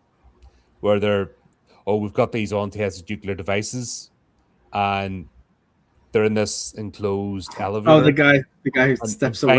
Venkman tries to step away. Not that it would make a bit of a difference, but that was done in what was that, 30 seconds. Yeah. There Yeah. you have the packs explained, the danger of them, the fact that um yeah, they're testing as equipment that it's not necessarily legal and that Yeah. they're actually just as much danger themselves.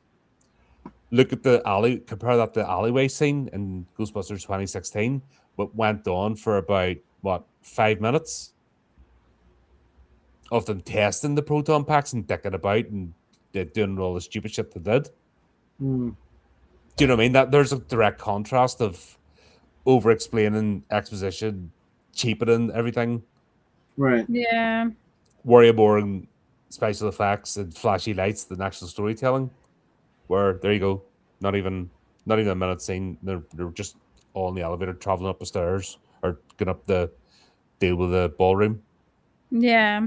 You know, that's that's the difference. And I know what I prefer. I know the movies Yeah. I'll happily watch again. This is one of them for Yes. sure.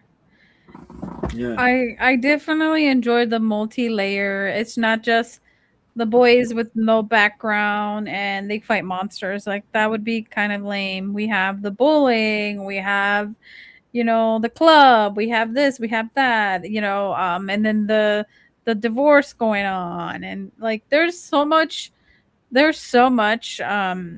layers in this film that made it feel enjoyable and interesting. Mm-hmm. Yeah.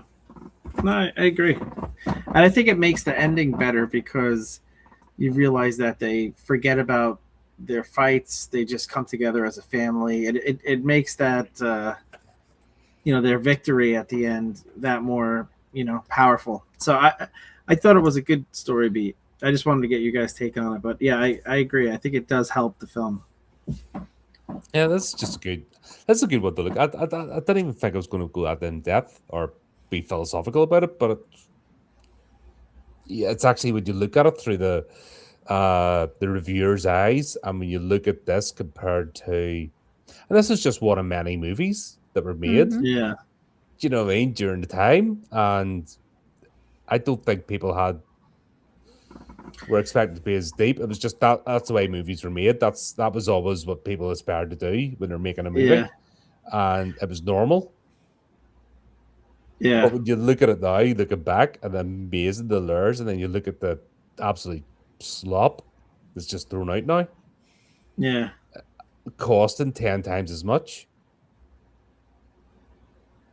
Hmm. It's yeah, it's It is crazy, yeah. ah, I love even like the walkie-talkie radios. We all had those. Mm-hmm. The way they have that range, but AO we'll let it go.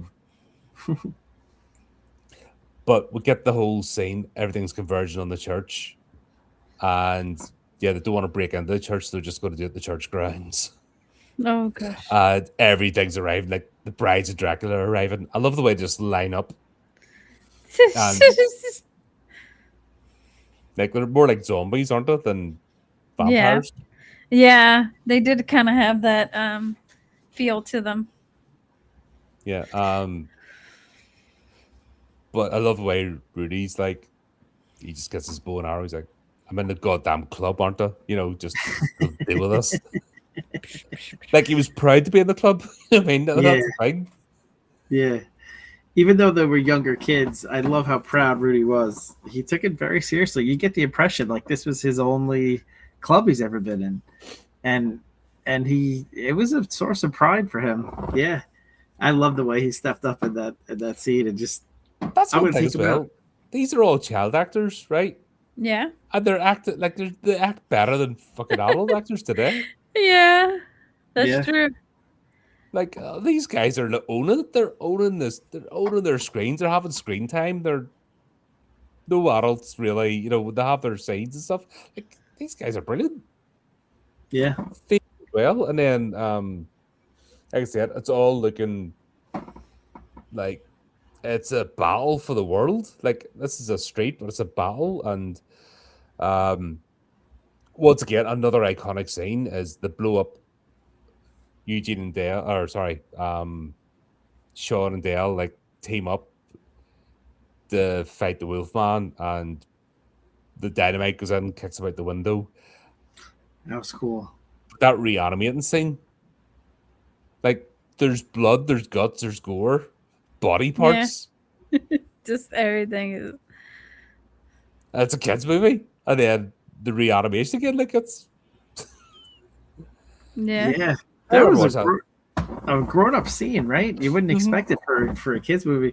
And I thought it was a cool callback because they did a little bit of foreshadowing when they were having the discussion, like what's the second way to kill a werewolf, and they couldn't come up with a second way. Yeah. And so we clearly learned it's not dynamite, so that that was a fun little callback to that moment. Yeah. Because even in That's the true. Wolfman, the original Wolfman, the only thing that abates the werewolf is true love. So that's the only thing that suspends the curse, but Mm. it's always there. Yeah.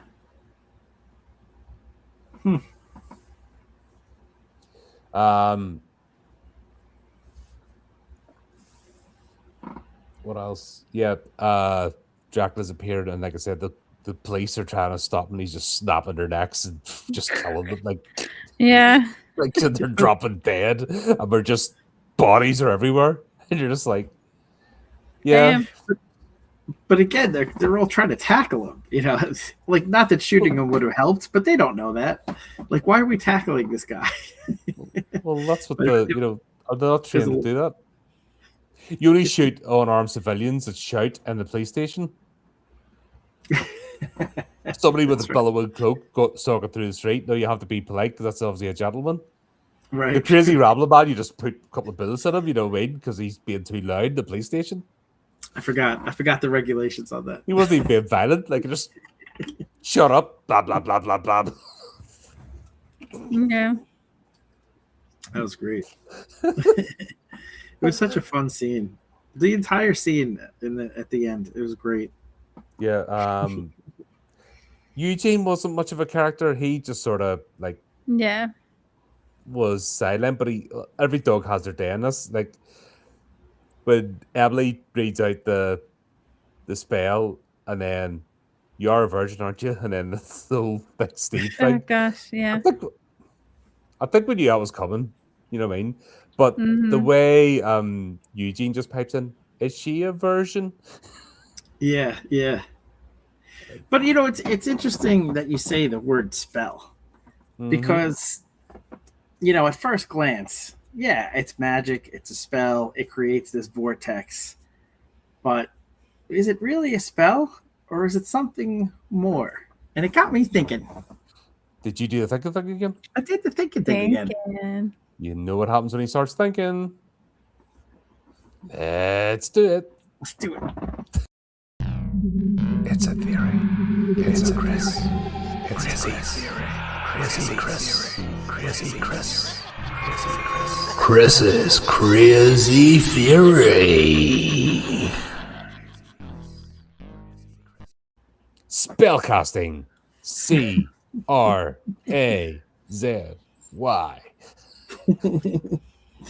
Well, the old adage, they say that, a bow and arrow could look magical to a caveman. You could kill a guy from 100 yards away. But a bow and arrow is simple technology that the caveman has yet to see. So I started to think a little bit more about this. Then maybe it's not a spell, or maybe it's something real world technology from the future. And I have some proof to show you guys because that is kind of outlandish. So you can't make statements like that without backing it up. Oh, absolutely, absolutely. So Exhibit A, So no, just basically, this was the vortex that was created at the end, and the shape of it, and some of the properties that were displayed in the movie, got me thinking that this reminds me very much of a black hole.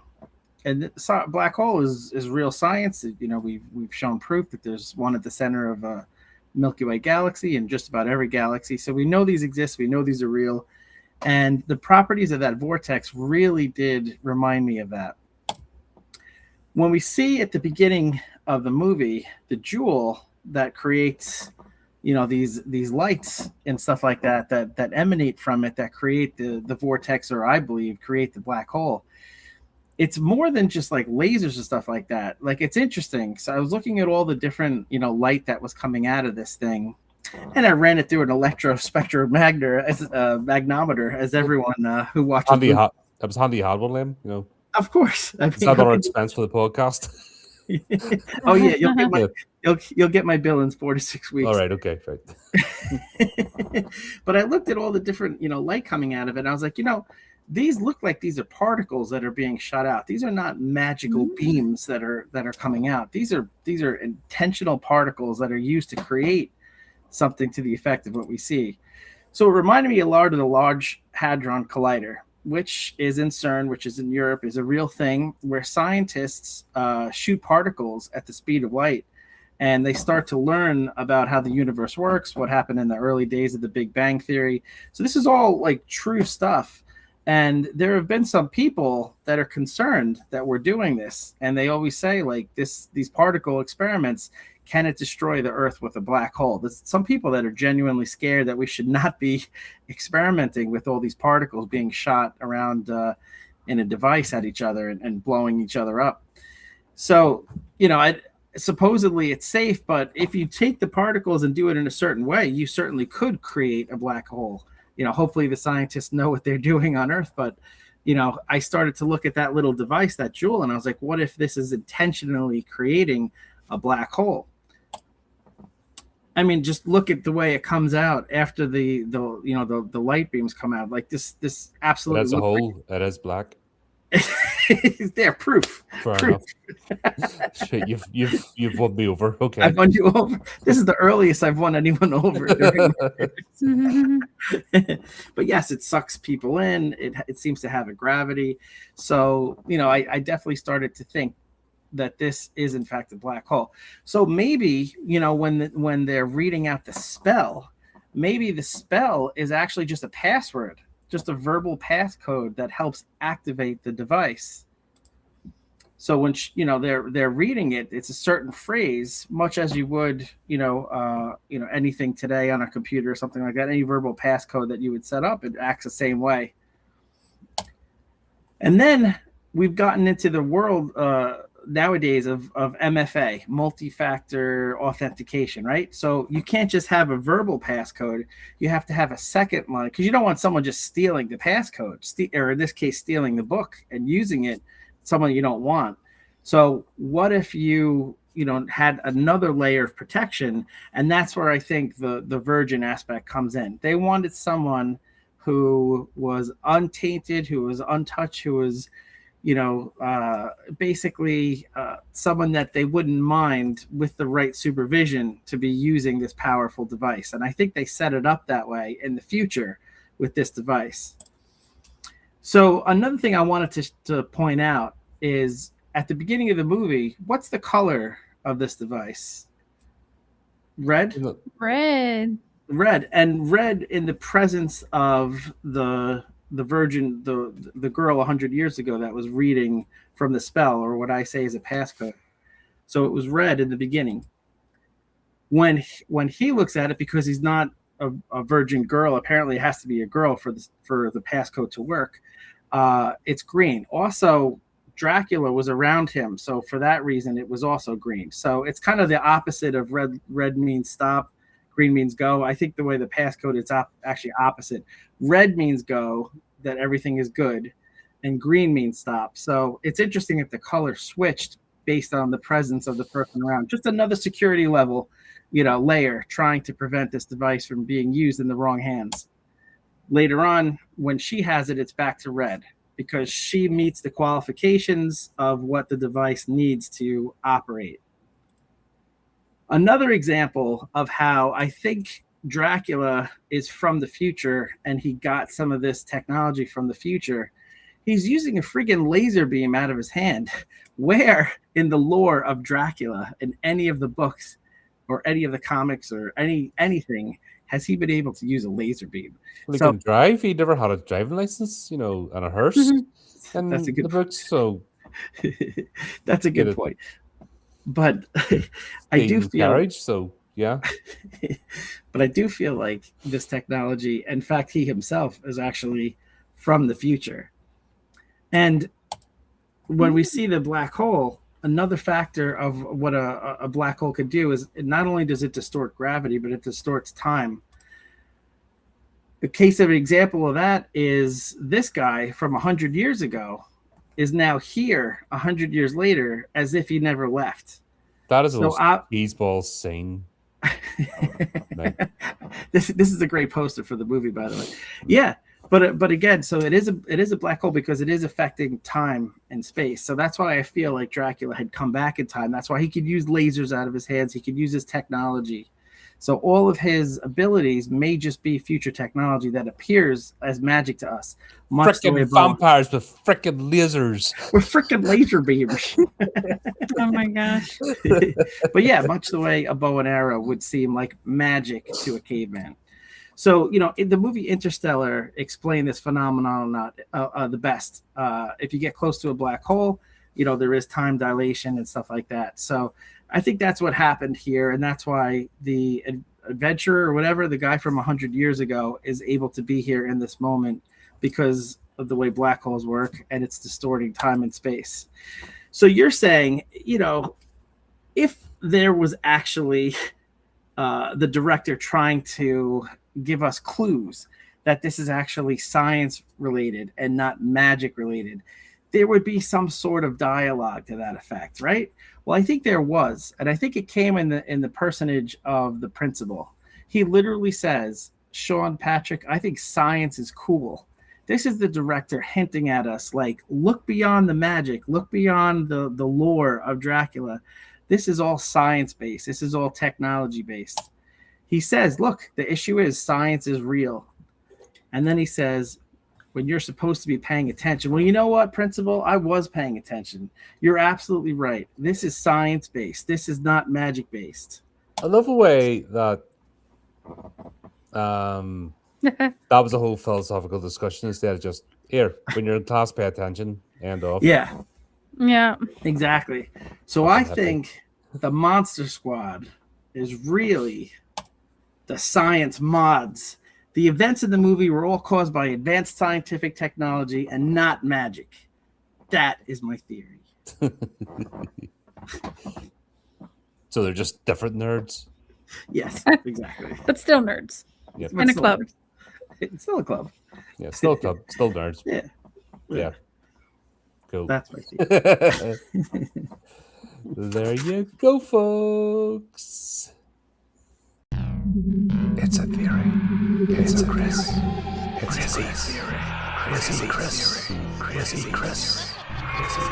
Chris's crazy theory.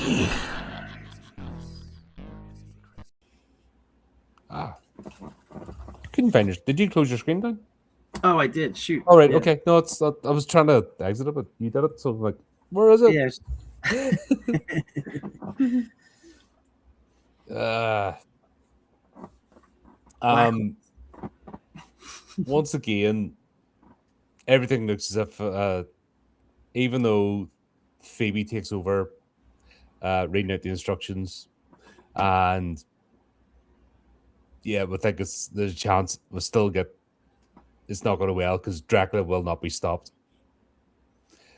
So that's where we get to the point where he's just like, nah, grabs her, but we get a payoff because Phoebe made a friend. Yeah. Powerful friend. Yeah. I have a powerful friend. Oh, God, what was that? Oh, Batman movies. Oh, yeah. Yeah. Yeah. I feel like Dracula versus Frankenstein is the new Jason versus Freddy. It's just like a cool battle scene between the two of them. Yeah. I can It's watch already a whole done. movie of that. Have they done that? Yeah. Freddy Universal- versus Jason? No, No, Frankenstein versus Dracula, 1936. Ooh. Oh. Okay. Who won? The humans, because Oh, boo. God, I was in Oh. just the way they were. Boo, humans. Yeah, Kidding. they That's- battled, and then they were obviously both moved for another day. Yeah, it was Bela Lugosi and Lon Chaney Jr. Ooh. Like classic. Nice. Yeah, but yeah, Frank comes to help. He was actually a great Frankenstein's monster. Yeah, he was. He's one of the classic, he's one of the ones doing the instead of lumbering bass, to give him personality. Yeah, at the end of the day, when it came to it, he stepped up. It's almost like a parody of Horace having Rudy as a friend. Yeah. Yeah, Phoebe just one up them. So because Horace was picking on Phoebe, Phoebe's like, okay, you got a big friend, help me out with your buddies, I'm gonna get a bigger one. You Yeah. got Frankenstein. But even at that, it's like this was almost in par with E.T. Yes. You know what I mean? With the crowd and the finger and that, and then he's getting sucked into the vortex, which gives him her favorite teddy bear, the bunny rabbit. Yeah. It's just it worked. I mean, it was cheesy as hell, but it bloody worked. It did work. I like You- that. It was a good throw, too. Yeah, you're kind of hoping that she would the one you're rooting for is Frankenstein's monster out of the whole lot of them, and you're kind of hoping he got to stay, but wasn't the be. No. Gotta go. Gotta go with the rest of the monsters. Mm-hmm. I'd completely forgotten about Eugene's note, because Eugene's not a big part of this movie. But when he Yeah. wrote the note, Dear Army, Oh, I loved it. I Yeah. loved it. It showed up. and it worked. It was not the fact that he wrote the note, the fact that it worked. the tanks and everything. They were all like, Oh, yeah, that was funny. Why is it every movie that depicts the American Army always looks so awkward carrying the M16? Like they look as if they just don't know how to hold it. I didn't think about It's that. strange. Yeah, that's true. I didn't think about that. You go to every movie, like you think about the Blues Brothers, even the Terminator. Everyone when they're going about with the rifle, they look as if they don't know how to handle a thing. Yeah, It they always look looks awkward. awkward. Yeah. Yeah. Mm, that's true. But who is Eugene, and why does the army, adhere to his note? Maybe Well, it's just the magic, isn't it? He's just obviously. I know. But in my head is spinning. Eugene is some mastermind, with connections. That should have been me you looked into. That could have been a whole other. And I thought about it. There just wasn't enough Eugene to dive deep into. Content. Yeah. He's a strange Content. character. You know what I mean? It's like, but every character gets their chance. But Eugene wasn't really like he wasn't. He did go to the clubhouse, but he's like a really background character. Apart from like 2 scenes where he writes a note and where he basically identifies Phoebe as the savior. As a virgin. You know what I mean? That's the 2 moments in the movie, but Yeah, invisible the rest of it. yeah. And Exactly. he's the kid that owns the dog, right? Mm-hmm.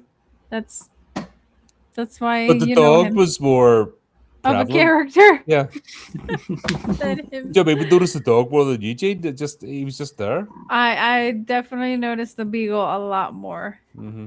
And Oh. there was a line where he was mean to the Horny beagle, Dale. and I was like, "What the hell?" He's like, "Yeah, stupid dog." I was like, "Don't be mean to him." Yeah. I don't know if you remember that scene, but that one got me. I'm like, "Fuck this kid. Yeah. How you That's gonna right. be mean to your dog?" No more lines for you. Yeah, That's no. right. You're cut off. Yep. You cut off. No more. If any kid's getting sacrificed, it's you. We shit. Yeah, too bad. Mm-hmm. He wasn't the sacrificial lamb there. But yeah, everything gets sorted out, comes to an end, and the fact the scene with Horace, like I said, with his bullies, he comes into his own, and then they're like hero worshipping because when it came down to it, those 2 were shitting themselves hiding, and Horace stood up and faced the danger. Yep. Even cocked the gun. Yep. I was like, whoa. Badass. But yeah, Horace needs his own spin-off. That's what I think. no, I was going to say this movie needs no remake, it needs no sequel, it needs no spin-off. Yeah, you're right. This was just another example of a standalone movie Brilliant. in its own time and its own right. Mm-hmm. There's so many of them that, yeah, it doesn't. I think this is where it went wrong. Everything's now the franchise, and the sequels not there. Everyone got so caught up and let's milk this thing to death that it's you're not a creator anymore. There's nobody taking a chance. You're just let's serve the same burgers and the same fries. Let's paint the box different. That's all we're at today. And it was started after this, with all the sequels and stuff. Just became the norm rather than just. I think movies can get sequels, but there's a balance. There's a mix. Yeah. But now there isn't. True. But there you go. That was a lot of fun.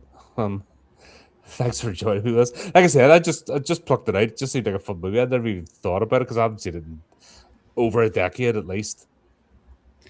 Yeah, I enjoyed it. I enjoyed it again.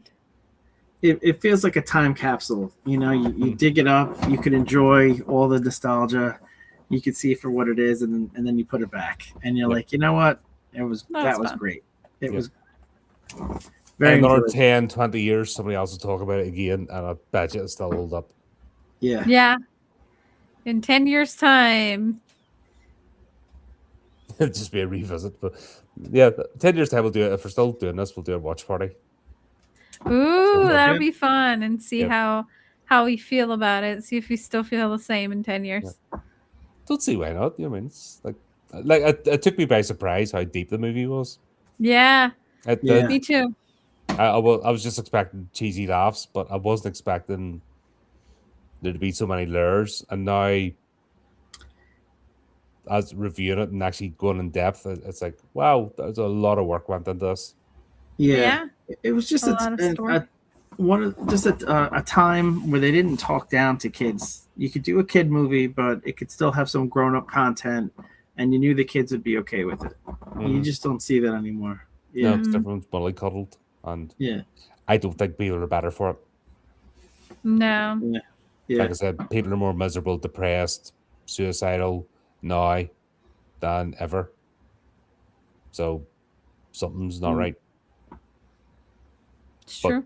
each can make their own decision what they think that is. But I'm just, you can't help but look and think back and go, yeah, I was treated. I felt like I was treated with respect, because culture is everything. You know what I mean?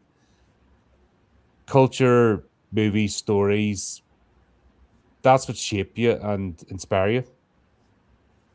For sure. Because if you're not inspired, you're not going to try anything. You know what I mean? You're not going to study. You're not going to, like, science fiction. People wouldn't have got into science otherwise. You know what I mean? That's how you spark the imagination of somebody. If I want to make that, I want to make the tricorder, I want to make that device, I want to travel 88 miles an hour, 1.2 gig watts. You know what I mean? Yeah. Why? That's how you make people think, oh, is that possible? Absolutely. That's how you get soldiers. You know, when you have, you know, when people go in the military because you get inspired by movies. You know, what I mean, it's across the board. 100%. Yeah. But I yeah. agree. when you water that down, you dull people's imaginations. But Yeah. there you go. That was a fun one. Very fun. Yep. Thanks for joining me. Thanks for everybody that joined in the chat. I just leaves me to say, until next time, keep up to date with the channel, do the type of things, and remember to keep it creepy, keep it horrific.